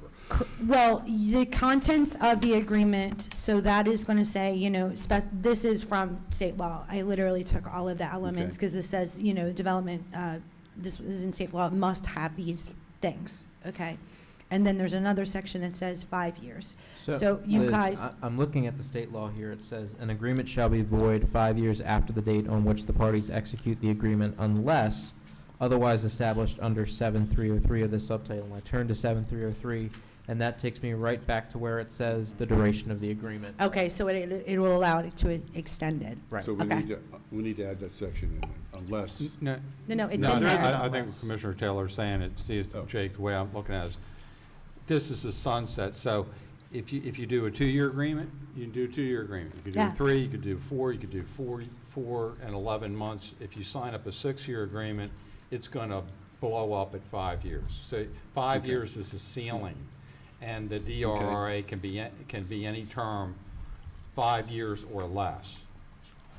okay, You could even do longer, the way I view it is void at 5 years unless there's an agreed Extension. extension. Yeah. But the way that I looked at the state law, and then this would be, there's But it- nothing inconsistent about it. The DRA would provide the Right. term, okay. but the other provision puts a ceiling on that. You don't need, See, I Okay. view this as don't need to saying, put if the there state law is in. no term of duration in the agreement, then it's 5 years. But you can make the term of duration something else, You can make it less Yeah, than you can make 5 it years. less, yeah. so you can't make it more. No, even unless though- you extend it. Even though it says an agreement shall be void 5 years after the date unless otherwise established, it doesn't say unless otherwise established to be less than. Unless extended by amendment under paragraph H of this section. I kind of Right. manipulated it to go back to that. I'm looking Section. at the state code here. Oh, okay. It should pretty much match, except for the references to the paragraphs. So, That- on the land use code, which is, I'm in section 7305, which is procedures. Because that's what I'm asking for help with interpreting here. Yeah, It says, an agreement shall be void 5 years after the date on which the parties execute the agreement unless here, otherwise established unless under 7303 otherwise established. We don't have or that. We don't extended have by that amendment. clause in ours. That's all. or established, so it could void out less than under the factors that are required under DRRAs, or it can be extended Extended. for beyond 5 We years. don't Does have that make sense? Unless If it doesn't say anything, I think it's voided out in 5 years. I agree with that. I Yeah. agree that if it doesn't say anything, it's voided out in 5 years. Where I think we disagree is that you couldn't make an agreement for 7 years, because it says an agreement shall be void 5 years after the date unless otherwise established. So why is that an otherwise established that only goes in one direction, not the other direction? I think it's because you got to have a ceiling, and then otherwise, the extension amendment, otherwise extended language wouldn't make a difference. Does that make Well, sense? I think it would make a difference if, you agree on a however long period and then decide that you want to extend it later. I think it's opening the door for that possibility, but that, in my view, doesn't reflect negatively on your ability to extend, to make it longer than 5 Mhm. years. Yeah, I mean, we can amend it. We did all this way back when. Well, I guess what I'm So- asking is what I haven't gotten is to the point in the land use code is this only regulating when the state of Maryland enters into a DRRA or when anybody enters into a The DRRA? state of Maryland doesn't enter into DRRAs. Okay. Look at this from the perspective under the land use article as municipality and/or county's ability under the Okay, so it's about the Express powers Powers of locality. Act. Sure, okay, Correct. so I'm with you do there not now. have to exercise it. You do not have to do it. It is voluntary on your behalf. But Sure, if you okay. do it, this is how you have Well, to then do it. In that case, it does matter a great deal how we interpret that. I know. Yeah, okay.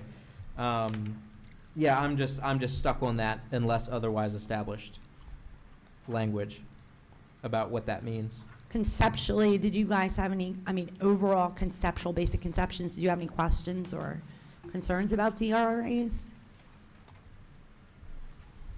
Well, so, okay, I do have some of those too. So Okay. Switching gears. This is us granting vesting in exchange for an exaction Mhm. in one sentence. That's Mhm. what it is. We can ask for any number of these things. Because I always like to ask about the negative space of any policy. What can't we ask for? Anything that is outside the municipal limits of the town of Bel Air.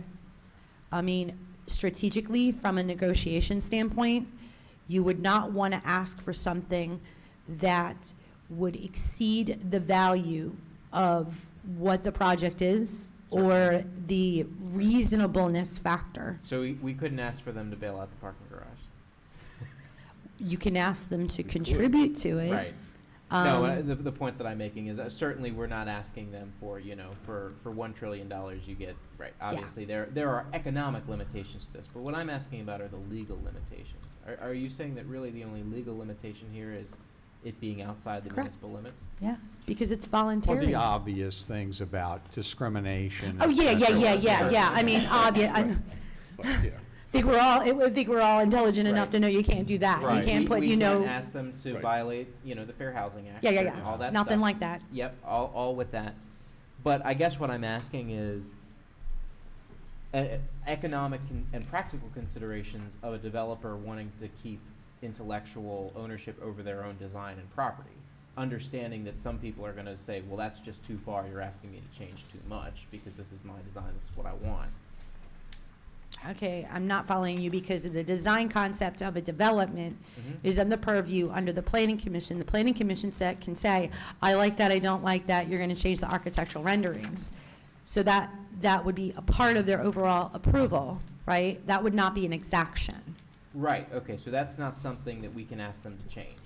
No, they Right, might. okay. I think there is an example in some of the literature where you could request that, to me, it's a policy decision, but you can ask them to, they could increase the type and expense of the materials of the building or something like that, like more high-end fixtures.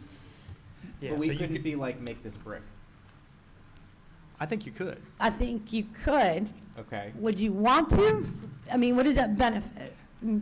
Subjective, design, I like brick versus vinyl kind of thing. Well, the planning commission does that. heads that direction anyway. Right. correct, they typic- approve it. It And typically under- does, but Yeah. this could go beyond what the planning. It goes commission- beyond. Right, but the DRA has to be My questions, I don't want to cut you off, go ahead. Well, I've got actually, to I follow think up. that you're asking questions that are in tandem with what I'm asking, at least I'm sensing you going in that direction. What I'm really trying to get a handle on is, where does this board, which traditionally, at least for the past several decades, does Yeah. not get involved in the minutia of planning decisions, where is our role? Where does it begin? Where does it end? Where do we fit in with the planning commission in Okay. this role? So you are going to pay the legislative body, and I'm going to, kind of give you a little hint, or, council to my left understands this very clearly. Lots of times when we get involved in new waters, we call everybody we know and say, hey, phone a lawyer, phone a friend. And I talked to 3 different county attorneys, Montgomery County, Prince George's, I think Anne Arundel it was. And the first thing every single one of them told me, don't let your developer near your legislative body. Right. What? Do not let your developer near the legislative body, because politically it is suicide to put you in a room with a developer to negotiate a type of an agreement. So conceptually speaking, and again, might have to tweak this, the idea would be that they would submit what their requested exactions would be. They would file an application with Kevin's office as part of their overall approval process and say, we're recommending that we want to do this. Planning Commission has to make a finding that the DRRA concept is consistent with the comprehensive plan like they do for an approval. Then what would happen is we would notify you guys of what their suggested exactions are, and then Eddie would do, or the town administrator would conduct the actual negotiations on behalf of the legislative body with an understanding of what our goals and objectives are. Does that make sense? So by the time it gets to us, we're You already know what's going on. right, and our position is just up or down. Yep. Okay. Well, that's was my question procedurally here. See, I knew it, Jim. What the state law provides is it has a defined term, okay? And that defined term is the public principle. Mhm. And the public principle means the government entity of a local jurisdiction that has been granted the authority to enter into the agreement under 7-302A. So that is the town commission. And under No, 302. you would designate the town administrator under the draft. Let me, so I'm getting there. I understand what you're recommending, but when I read 7302A, it said that the local governing body, this commission, may, not says it shall, may. delegate all or part of its authority to, so we could delegate it in our local thing to the town commissioner. Correct. I mean, the town administrator. Correct. And that's the way you drafted it. Correct. But that's not required. No. We could, in other words, in the procedural section, what I was just raising under E, that in the proposed legislation, it has a list here, before entering into an agreement, the developer's going to submit a petition to Kevin Small, zoning administrator. Then the town administrator will prepare a report and submit the application to the planning commission. Then the planning commission, there's going to be a hearing, et cetera. And then it says that the town administrator may not enter into an agreement unless the planning commission determines it's consistent with the comprehensive plan. Yes, so that But it goes doesn't back. have this phrase that would be very comforting to me.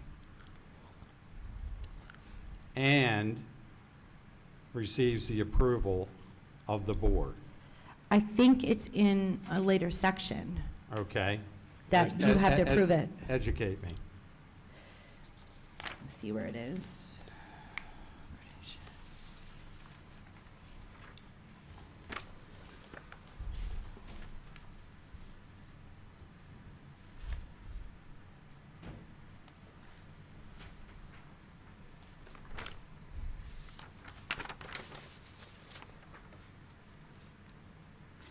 Maybe I'm wrong. It was my intent, my thought was is that you guys would have the final approval over the board, over the Right, so in other words, DRRA. the town, the Director Small, Eddie Hopkins, they're doing their thing, Planning Commission's doing all of their detailed Mhm. review. They come up with a final product that's just an up or down vote, not a renegotiation. That's my envisionment would be that determines that the town administrator may not enter. I would just suggest that paragraph 5E5 would say that the town administrator may not enter into the agreement until the planning commission does this thing and the board of town commissioners approves it.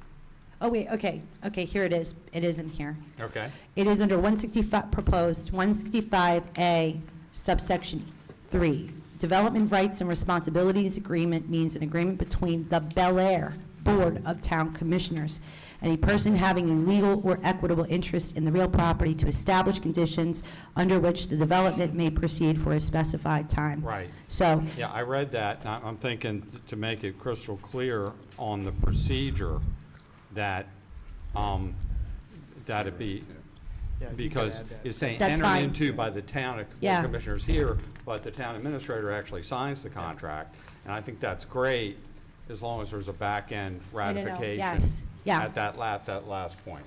Yeah, I mean, he Great. signs contracts Good point. for the board, obviously, but you guys approve them, right? It's the Yeah. same kind of concept. It's a contractual agreement.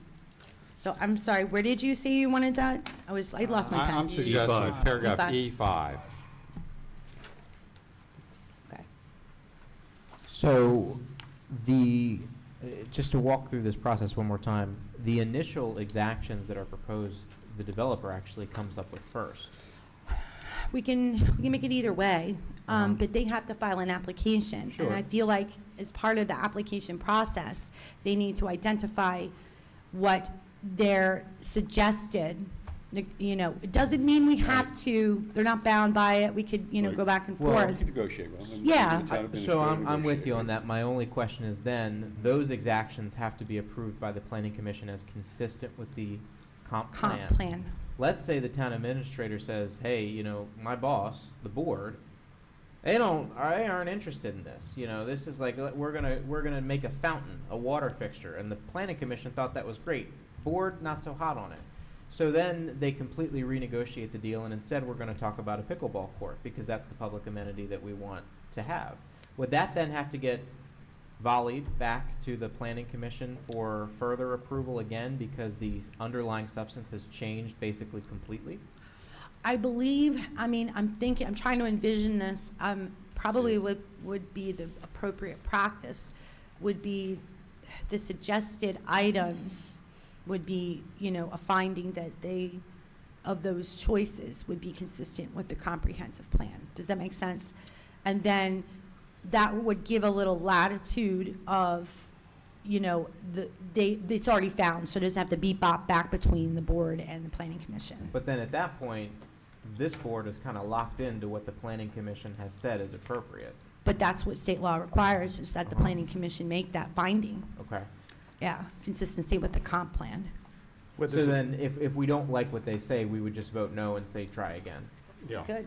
Yeah, and I think there's a difference between finding consistency with the comp plan and approving a particular exaction that they're yeah. offering. Sure. All they're saying is this part of what we believe is appropriate for the comprehensive plan and benefits the town Bel Air citizens? It could be, a pickleball court and a fountain probably fits both of those bills. Yeah. So Right. I think at that point, then it goes to Eddie. Eddie would work with you at the same time he's working with the But developer. Is the finding going to be about a specific material, tangible exaction that they say meets the criteria? Because if that is the case, I totally agree, both a Mhm. fountain and a pickleball court, surely the planning commission would find to meet the comp plan. But what I'm saying is if they only find on the fountain, because that's what the developer came up with, and then we decide in the back end, we want the pickleball court, wouldn't that have to go back to the planning commission because they never found on the merits of the pickleball court? I think it probably would, although I think Eddie is going to be involved in this process Sure. from day one. And I think you, if he's involved, I think you would be involved. So there would be, I don't think anything would go in front of the planning commission unless it has You're gonna know it your ahead of time, knowledge, yeah. you are aware of what's going on. I don't want you to think by my comment that, to keep the developer away from your legislative body, that means you're not informed. You will be Right. informed No, of I the get entire that. process, or the board will. How That do we was make these merely to decisions? protect you from any kind of allegation of a conflict of interest or an ethics violation. That was where they were going with it. How do we actually steer the town administrator in the direction that we want him to go? Is that Well, it's just like anything else, right? Like when you came on the board, what did the town administrator say? What is your goals and objectives for your term? Same thing. What would be your goals and objectives for this project? What do you want to get out of it? What is it that y'all are hearing on the streets that is a major issue? Is and it, so that's done at any public meeting? yeah, or, Right. you know, I mean, I'm likely to pull you in a closed session if this goes down and we need negotiating factors and we got to give legal advice and that kind of stuff. I obviously don't want the developer to know what our strategy is, right? Right. Well, like what's on the closed session tonight. So you will be a part and parcel. It's just to keep the parties aside. We act as your buffer, if you will, you know. We don't have a tie, we don't care. But you guys have an election to run, you have other terms to do. And sometimes you're going to move forward, right, on other potential positions in legislative action. So I don't want anything to come back and later on and say, oh, well, that was your buddy. You know what I mean? So, because they love to say that. Yeah, well, yeah, certainly the politicians will worry about the politics. What I'm interested in is this direction that we give, which it sounds is going to be sort of, I don't know if it's going to be nebulous as we want athletic facilities or as particular and precise as we want a pickleball court. That's done, this is the question is that done in a public meeting or is that done in a closed meeting? I would say it depends on what state we're in, where Uh-huh. we're standing in the process. Because like I said, I'm not going to give away my Sure. negotiating. I don't care, you know, public notwithstanding.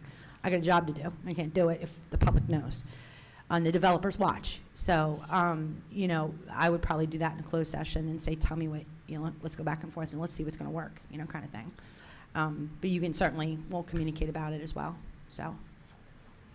And I could see a discussion being in open session where we know something's being developed and we talk amongst ourselves about, you know, we've always wanted a pocket park there. We've always wanted some more, you know, pickleball courts in that area or something like that. So that we can, as a board, sort of, you know, think about what would be something extra and nice for our town in that Correct. area.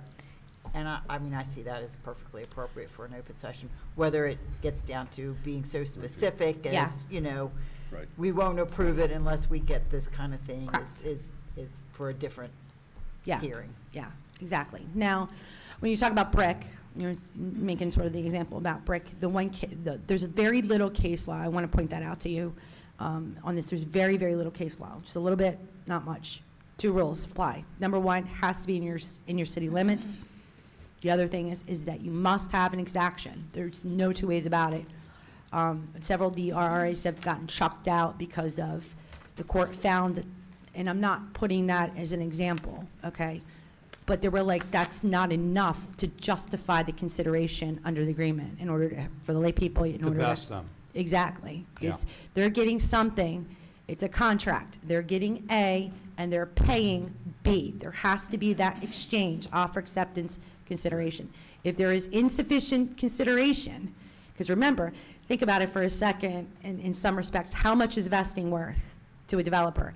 It's worth a lot here in the state of Maryland. Right. And I'm trying to, you know, say we're gonna, you know, be mafia on them, but it's worth a lot to the point where we've had several developers, oh my God, I wish the town had DRRAs, you know, we would definitely be Yeah. interested in that. But you have to have significant, sufficient consideration to make that a binding agreement. I don't want to be a case. So, And it's worth noting that actually might not be true this time next year. true. Yeah. Because that is one of the governor's primary goals, Yes. is to significantly decrease our leverage when it comes to vesting. Correct. If he changes Yeah. what he was That's trying to do with the exactly. last, Yeah. and Right. did the vesting at planning commission, this is worthless. Right. It's absolutely worthless. Right. Yeah, maybe I'm not sure Maybe we a short should lived order. wait on this because I just don't know what's gonna happen at the legislature. I hate to spend a lot of time working on this if it's gonna be all undone next legislative session. Of course, he didn't get it through this legislative session, but he started really But they're late. doing a different focus from what I read you know, I think we've read some of the same stuff, and Jake would probably have a better insight on it, but I think they backed into a different type of tactic that if they put that as like one of their central points as opposed to all this other stuff, then I think they're thinking they got the mojo for it. My concern is the reason, because remember, the early vesting made it through the House. And it made it through the House with bipartisan support. So we can thank God for the Senate being the cooling saucer of the Republic, as Jefferson put it, you know, that sober second thought as the upper chamber, basically saying, whoa, whoa, whoa, whoa, whoa, we are quite literally in the last 72 hours of the legislative session. We haven't laid eyes on this. MACO is vehemently opposed. I don't know where MML was. They were sleeping on the job, but that's a story for a different time. They were, you know, they fell down on the job on that one. But we can thank our lucky stars for MACO's vehement opposition. They were at the table at 8 p.m. before Senate Triple E Committee saying, absolutely not, this is irresponsible. You have not heard enough on this. We strongly oppose this. It will gut our authority to, you know, do X, Y, and Z in our community. You must not pass this. And so they put it in a drawer and they killed it. There is now a concerted effort and there's a lot of lead time here because they started at MACO conference a couple weeks ago, rolling this out to county leaders, trying to entreat MACO to say, look, it won't be that bad. We're going to massage your concerns. You know, we're bringing it back. We're not going to do it at the 11th hour like we did last year. All of that to say, I wouldn't be surprised if Maryland is an early vesting state by this time next year. I hope it's not. But the reasons why it died last year in the Senate were twofold. Because they didn't have enough time. Well, we can already check. That's not going to be a problem this year because they're talking about it in August. 2, because MACO was opposed. Jury's still out on that one. MACO doesn't always get everything at once, but they're a formidable force. That their position matters a lot, particularly on issues like this that have basically no bearing whatsoever on state politics. State legislators don't care about what, you know, except in certain circumstances, they don't care. They care what the local jurisdictions thinks and who they're making happy and who they're making angry back home. If they can get MACO to neutral on this, it flies through. It flies through. So I think Maryland's position as a late vesting state is in a precarious situation. And I'll leave it there because we won't know more until sort of the 21 gun salute fires and we're off to the races at the 90 days of session and we'll see what happens. But that's not to pour cold water on this, just to be realistic about where we could be in a year from now.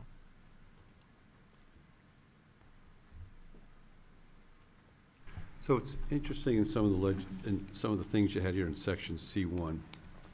I mean, how much, when it comes back to us for approval, we're just approving basically the exactions? Because there's some things in here that look like are pretty much in the purview of the Planning Commission, which is density or intensity of use of the real property, maximum height and size of structures. Yeah. I mean, that's, seems like it's in their purview, so where's that dividing line between what we can say yay or nay on and what we can't say yay or nay on? If the planning No. commission limits them because the code tells them that they cannot do more than 20 units per acre, and you come along and say, we'll let you do 25 or 30 for, or if you reduce it the other way, but that's the part that I'm not sure about, is whether or not it can get reduced. Yeah, I was just, how much of that is planning? Well, so the contents of the agreement section is the state statute. Your written agreement must have X, Y, and Z. I mean, I didn't manufacture these came right out of the state statute. So Right. it's going to reiterate what the planning commission has already granted. Does that make sense?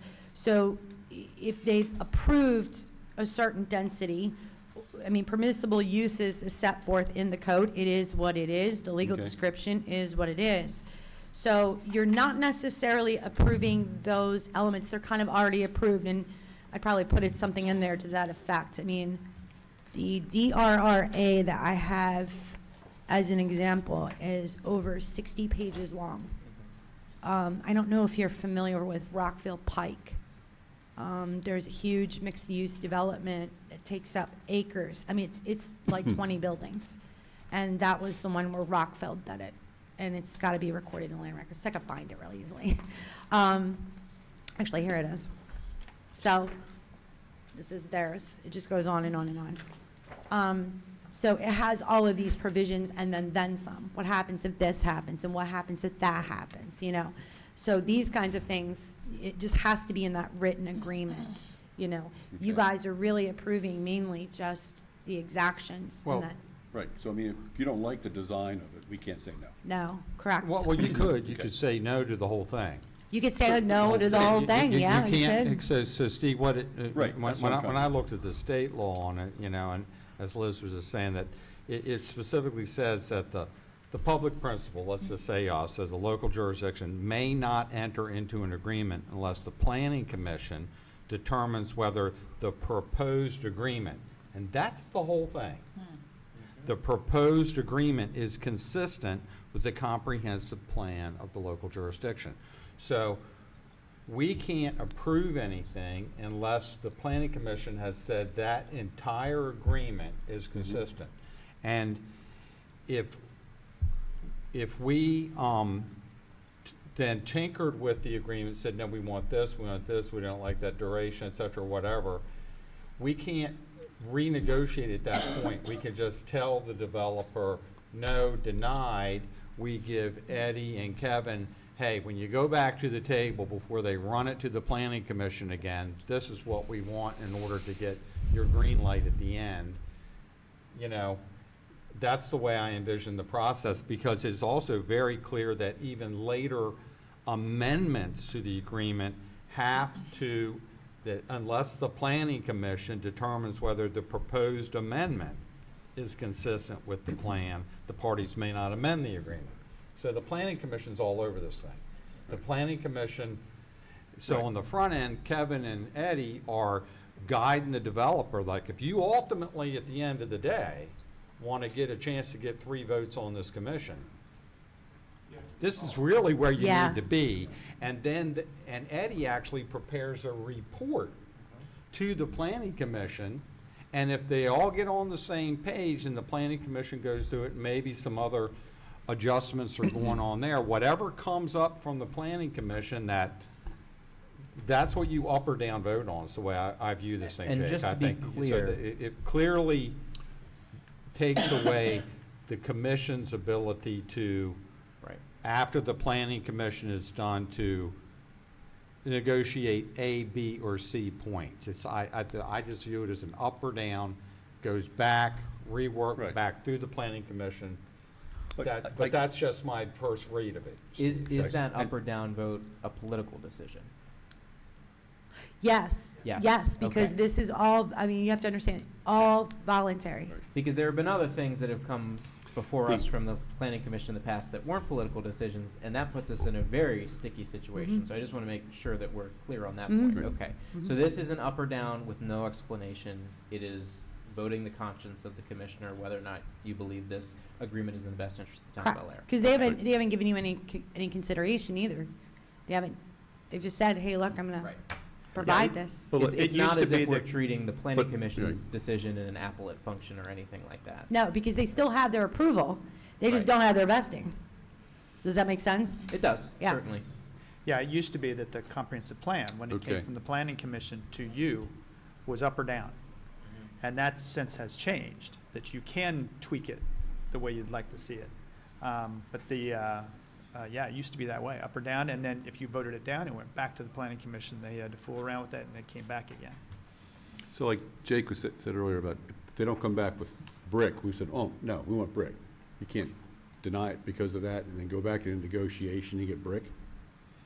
You can deny it for any reason. You can deny Yeah. it for any That's what- reason. I'm just saying. So when Yeah. Jake's saying it's a political decision, that means you can deny it for any reason. Okay. You can deny it because you didn't get the right coffee this morning. Right, but then, right, You're allowed to be arbitrary Yes. capricious. Right. Yes, you're totally. Yeah, Yeah. That's one Okay. of the questions I asked Liz, is can they be arbitrary? Yeah. And yes, you can. yeah. okay.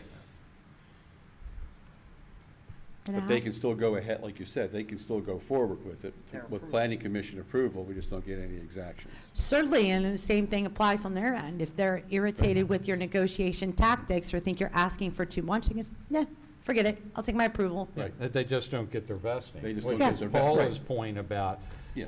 really working hard on this thing now before we see what happens What the legislature's in gonna this do. legislative session may be, Because they have made it very clear what may they'd be a like waste to of do. time. At least the governor has. Yeah. I don't understand, you can't do a post hoc, meaning if it's No, already I say you done could and they got their pass it, I approval, mean, and then it's done. Right. It may be. You can't then say, hey, may let's be a enter into a yearly DRRA, now that They'll your always be approval looking is, at it, it right? has to be part and parcel. You're either gonna Okay, do it pull or the not. process. They can pull the process, they can pull the plug, or you can pull the plug at any point in time and say, this isn't working, we can't come to an agreement, there's no point, and walk. But their approval is kind of one part of it, and this is kind of a secondary, but sort of attachment apart to it. To your point, Steve, I will say if it fails this year, it probably won't come back.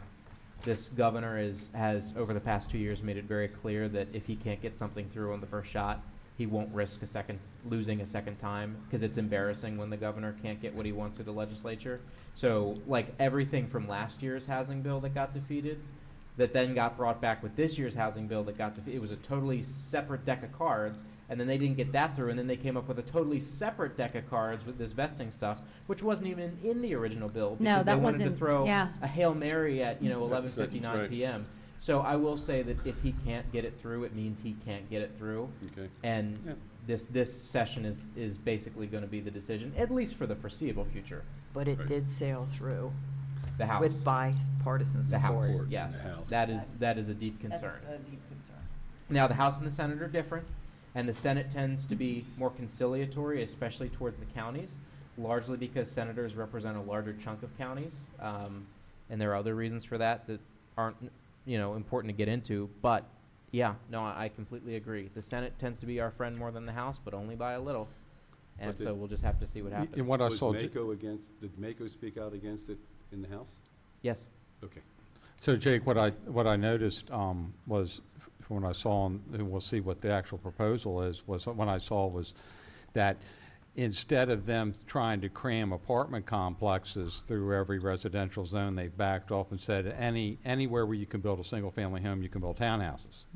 So that way they're pitching the home ownership angle and not the rental angle. And smaller single-family homes Yeah. also seems to be a priority. Yep. Which is Oh, yeah. limiting lot size. Right, limiting lot sizes, that way you can't have minimum lot sizes, and I wouldn't be surprised, yeah, so limiting, and instead of them trying to supercharge like the apartment economy, they're actually saying, hey, we could sell this thing on home ownership, entry-level homes, small houses, townhouses, anywhere where you can build a single-family home. Which I find to be significantly less loathsome than everything we've seen Yeah, up to this point. But that doesn't change what they want to do about vesting, which certainly would impact Yes. apartment and multi. That would be yeah. everything. Totally. Yeah, that would be everything. Yeah. So, but yes, to your point, it looks like the package that we're going to get, and this has been true each year. They've come back asking for less.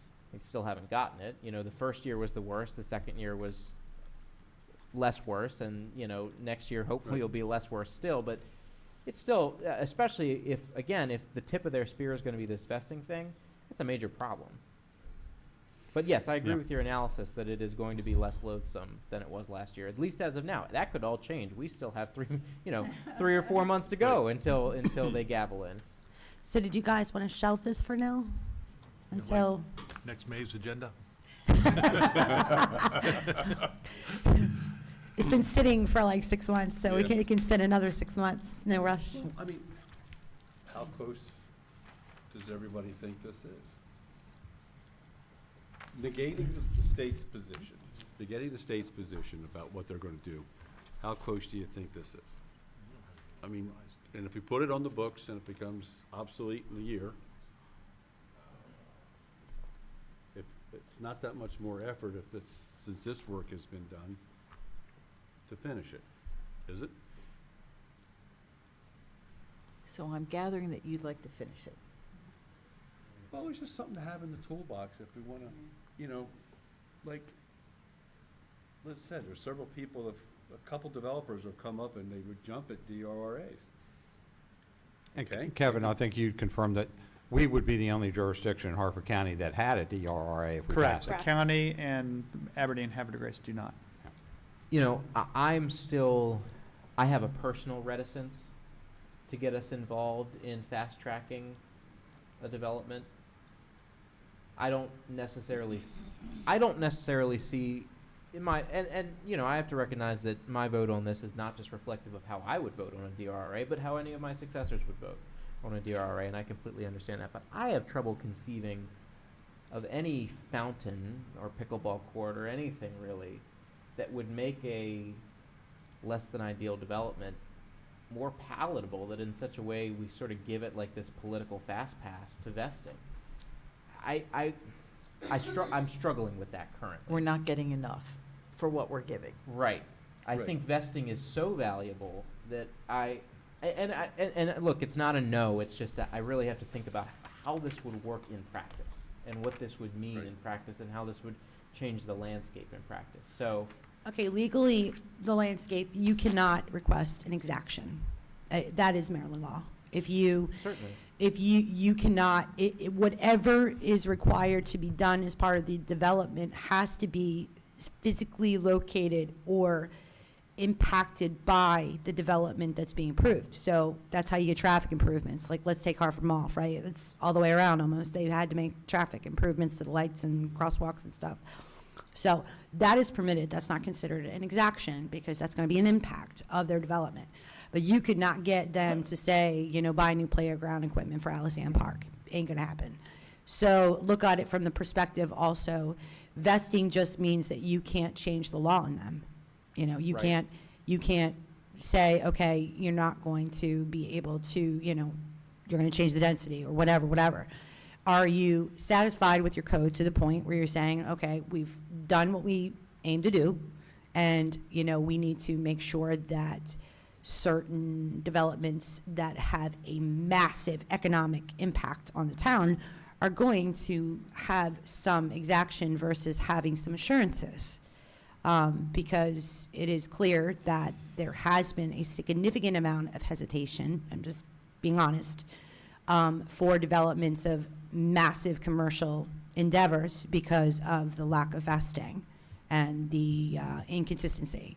So this provides them with assurances. It also helps, part of my practice, and Jim knows this, is real estate settlements. We've done multi-million-dollar real estate closings. Lenders don't like to give money with a question, Mhm. okay? And, you know, developers don't come to the table with millions of dollars to put in the ground. They borrow it. And so that causes issues too, with, you know, getting projects moved forward in commercial developments. So just keep that in mind, just food Oh, for I'm thought. not questioning any of that. Yeah. And my wrestling with it has nothing to do with the economic side of it. I think that's clear. Yeah. The question is the representative democracy function. Yeah, developers like predictability. Yeah, Certainly. That's because their lenders like predictability. exactly. And that's where you become an attractive location for people coming from other places into Bel Air. Doesn't mean you have to do it. It means you have the ability to do it. The thing, yeah, I share some of your trepidation there, Jake. Looking at this isn't all just about housing. This is a lot about creative commercial development in our commercial districts as well. Steve, I think that's why you see some appeal to this. You know, but obviously once there, whatever the composition of this future Board of Commissioners looks like, that's who makes the decision. You know, so you do. There is always the consideration of, well, why hasn't anybody else in the county gone for this? You know, maybe it's because they were afraid of giving their future successors in office too much power. Maybe that was a factor. Or maybe they liked the system the way it was. But I think there's pros and cons to it. I mean, when I first got into it, I was the one that first said, hey, let's work on this DRRA. I was all excited about it. And the further I learned about it, the more I was like, I don't know how excited I am anymore. You know, and then I was like, and Steve was like, hey, you want to bring it up? I said, you go ahead, run You do with you, it. Bill. Go for it and we'll discuss it.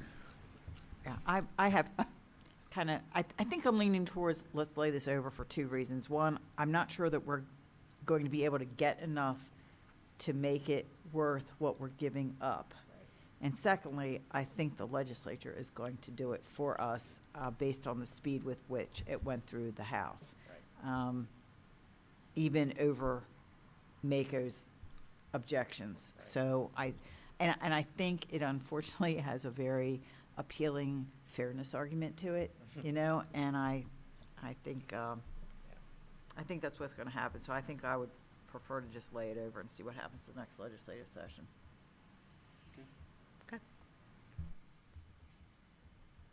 I mean, no, that's why we're having the discussion. That's why we're having the discussion. You know? I was not happy with what I read in the press about the coming housing package, including no lots. I can't tell the details, but there was something about if it's a public water and sewer lot, 5,000 square feet as a limit. And if that's what, no, it's 5. It's 5. The reason you remember 10 is because I told you my lot is 10,000 square feet, more or less. And it's small.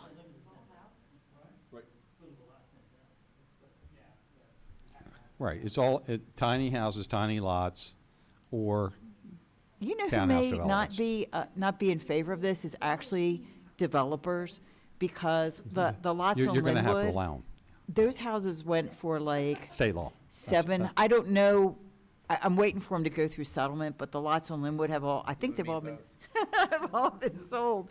As far as I can tell, they're over there grading and stuff, and I want to see what they actually sold for. Because I think they were listed for $700,000-800,000. I can tell you that there is a not yet built house off of Vale that the land just sold that will be sold for $700,000 that it's been listed for. And that's not even a big lot. Yeah. you know? How big was the lot? That's what I was curious about. I'd have to go and look. Yeah, But I think they- basically, they took, you had a home that had a large lot, they subdivided it. It's currently a bunch of trees and, stuff. They'll clear it, they'll grade it, and they'll build, but it's already listed as a to-be-built home, just up the street from Eddie, for $700,000. That was the Linwood. They were, Yeah. they were to be built, and they were listed for $700,000 or $800,000. And I'm waiting to see what they actually go Yeah. for, because if the list is That's the one. 700, and you get your Yep. hardwood floors and your granite and stuff, I mean, is it 800? I mean, you got the sunroom. I don't know. I'm waiting to see what they go for. And I think the development community is happy. That's why they're not building small homes on Right. small lots, because the market is, people want, nice, bigger houses. So, I don't know. Somebody else's problem, I guess, to figure out what the market is looking for, but. And I'm not opposed to having like what I call starter houses, townhomes, is the traditional place you start. That's where I started. It's a great place to start. You don't have too much lawn to mow and too many things to go wrong because you got smaller square footage, so it's great. But it's not what I see being built out here, and there's got to be a reason for that, and I think it's money. It is. It's always money. It's always money. All right. Moving on to our last substantive discussion, before we get to the closed session, is discuss the September 9th work session presentation by Maryland American. I know, Eddie, you gave us like the highlights. They're going to come. I have downloaded from the Public Service Commission website their filing. Steve emailed us either the link or the documents themselves, Steve Klein. And I'm going to develop a list of questions so that we can provide them in advance, because I'm not trying to play gotcha. I really want to understand, how they justify the rate increase and why they want a tiered rate system. I'll say my questions are your questions, so that's all I really have to add to this. And I did preliminarily highlight with her those two specific issues and told her there might be others. So she's like you, I just wanted to give her enough advance notice so she doesn't say, I don't know. Right, because it's really uncomfortable to come. There is an answer, you just didn't know that was the question, and there's, it'll be a better presentation that way, I think. We'll get more out of it. And I'll get you some of my questions. I have about 10 of them already, or maybe a dozen already listed here already. This is what happens when you have an engineer on the board. That's right. Well, it's like, All right, so next is staff comments. I know you've been understand the sitting here for proposals. hours and hours for I do have one. material that wasn't really Yeah. yours. Yes, sir. It looks like the opportunity to put before you a multi-year copier contract has arrived just today, as a matter of fact. So We didn't have a chance to put it on the work session agenda for potential new business at the September 2nd, but it looks like it's going to enable us to achieve some savings over a 5-year term. In addition, it will be lower than the current 1-year term that we have today. So more details to come, but I just didn't want you to be surprised by it with a last-minute addition on the town meeting agenda. I don't think that the procurement policy actually requires staff to put it before the board, but because it's a 5-year contract, I think staff, we feel more comfortable putting it before you because of the 5-year term. Okay. Yeah. Lisa, did you have anything you wanted to add to that? No, I mean, Michael's right. So what happened here was, this was something that our procurement officer started. He had great ideas, worked with Josh a lot. We have a savings. It just got delayed. Our existing contract expires at the end of September, and they need about 4 weeks, 3 to 4 weeks, for whichever way it's gonna happen. It is a multi-year, 63-month contract. We did get quotes from 3 vendors, including the incumbent. We are looking at roughly a $7,200 savings per year.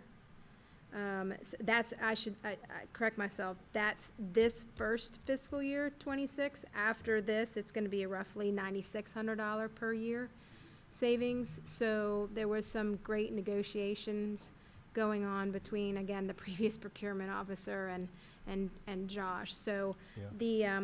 the cost is below the 25,000. So technically, it does not have to come before you, but because it is a multi-year, we just felt that for transparency purposes, it would be best to bring it before you, We appreciate you erring on that side.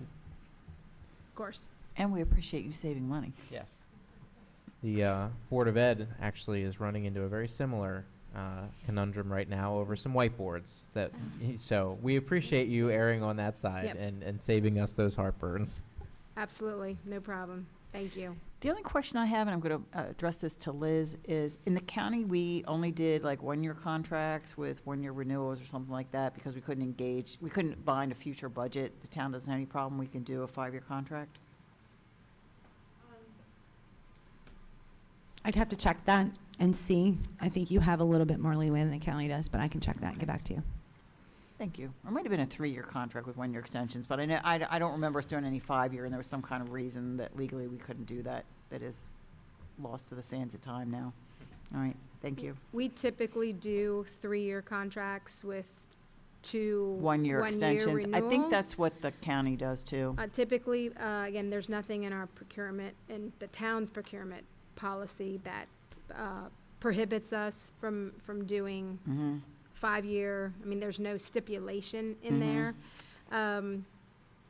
The good news with this is that for 5 years, there's no price increase. That's great. I would like to get that on my Or electric bill. 63 months, I should say. And my water bill, apparently. All right, anybody else have any staff comments? No, Charlie, nothing from you, nothing from Dave? We appreciate you coming and sitting in for the chief. Angela, nothing? All right, we've heard from Lisa, Kevin? No, all right. In that case, commissioners' comments. So, my only comment today is I was sitting in McGurk's having lunch when I thought the world was coming to an end because everyone's cell phone went with the alert, and it was just unnerving. And I could not believe the video that I saw of that chase, high speed, the wrong way on I-95. And, you know, my thoughts go with Lieutenant Robert Burgess, who was the officer injured, hit by a box truck, and apparently was alert and conscious when flown to shock trauma, which is just amazing considering that one of the descriptions was that he was thrown like 30 or 40 feet. So my fingers are crossed that he makes a, you know, quick recovery, a full recovery, and he's, you know, back at home with his family and back to work. But what a day for law enforcement. I just could not believe the numbers of cars that were going down Bond Street, and I wonder why they were all, you know, lights and sirens, you know, going down there. And then our alerts went off, and it was just shocking to see that truck traveling at high speed in the wrong direction on 95, just amazing. And apparently he was hit putting out the, what are they called? Stop sticks, putting out the stop sticks, and the truck was running on its rims, so he was determined to go somewhere. He bailed out, and they arrested a suspect, because what a day, what a day. So I cannot believe that it was alert and conscious after that terrible accident, so hope he's okay. Good. Anyone else? Said all I need to say. Whew, all right. In that case, may I have a motion to go into closed session? That was actually untrue of me. I'm about to say what I need to say. I move that this portion of the meeting will be closed under the provisions of the Maryland Open Meetings Act, General Provisions, Article 3, Section 305, B1, 7, and 8. The topics of discussion will be to discuss the appointment of officials to the town boards, commissions, and committees, and to obtain legal advice regarding Town of Bel Air MD v. 121 South Bond Street, LLC, District Court of Maryland for Harford County, case number D09CV251011432. The reasons for closed session discussion of the above topics will be because public discussion of candidates' names, qualifications, experience, and background could discourage people from volunteering for public service or compromise their privacy rights, and because public discussion of confidential information and legal strategies can compromise the attorney-client privilege and inhibit the ability of the public body to receive candid and uninhibited legal guidance. Thank you, Commissioner Taylor. May I have a second? Second. Thank you, Commissioner Rutledge. All right, we're going to, there's no discussion of this, right? Anything? All right, in that case, we're going to vote on the motion to go into closed session. Commissioner Rutledge, Aye. Commissioner Chismar, Aye. Commissioner Taylor, Aye. and the chair votes aye as well. And just for the public listening at home, we will not be going back into open session to discuss any further public business. What we will be adjourning at the end of our closed session. Thank you. Madam Chair, I'd like to excuse Lisa, Angela, and the deputy chief. I'd like to keep Charlie and Kevin.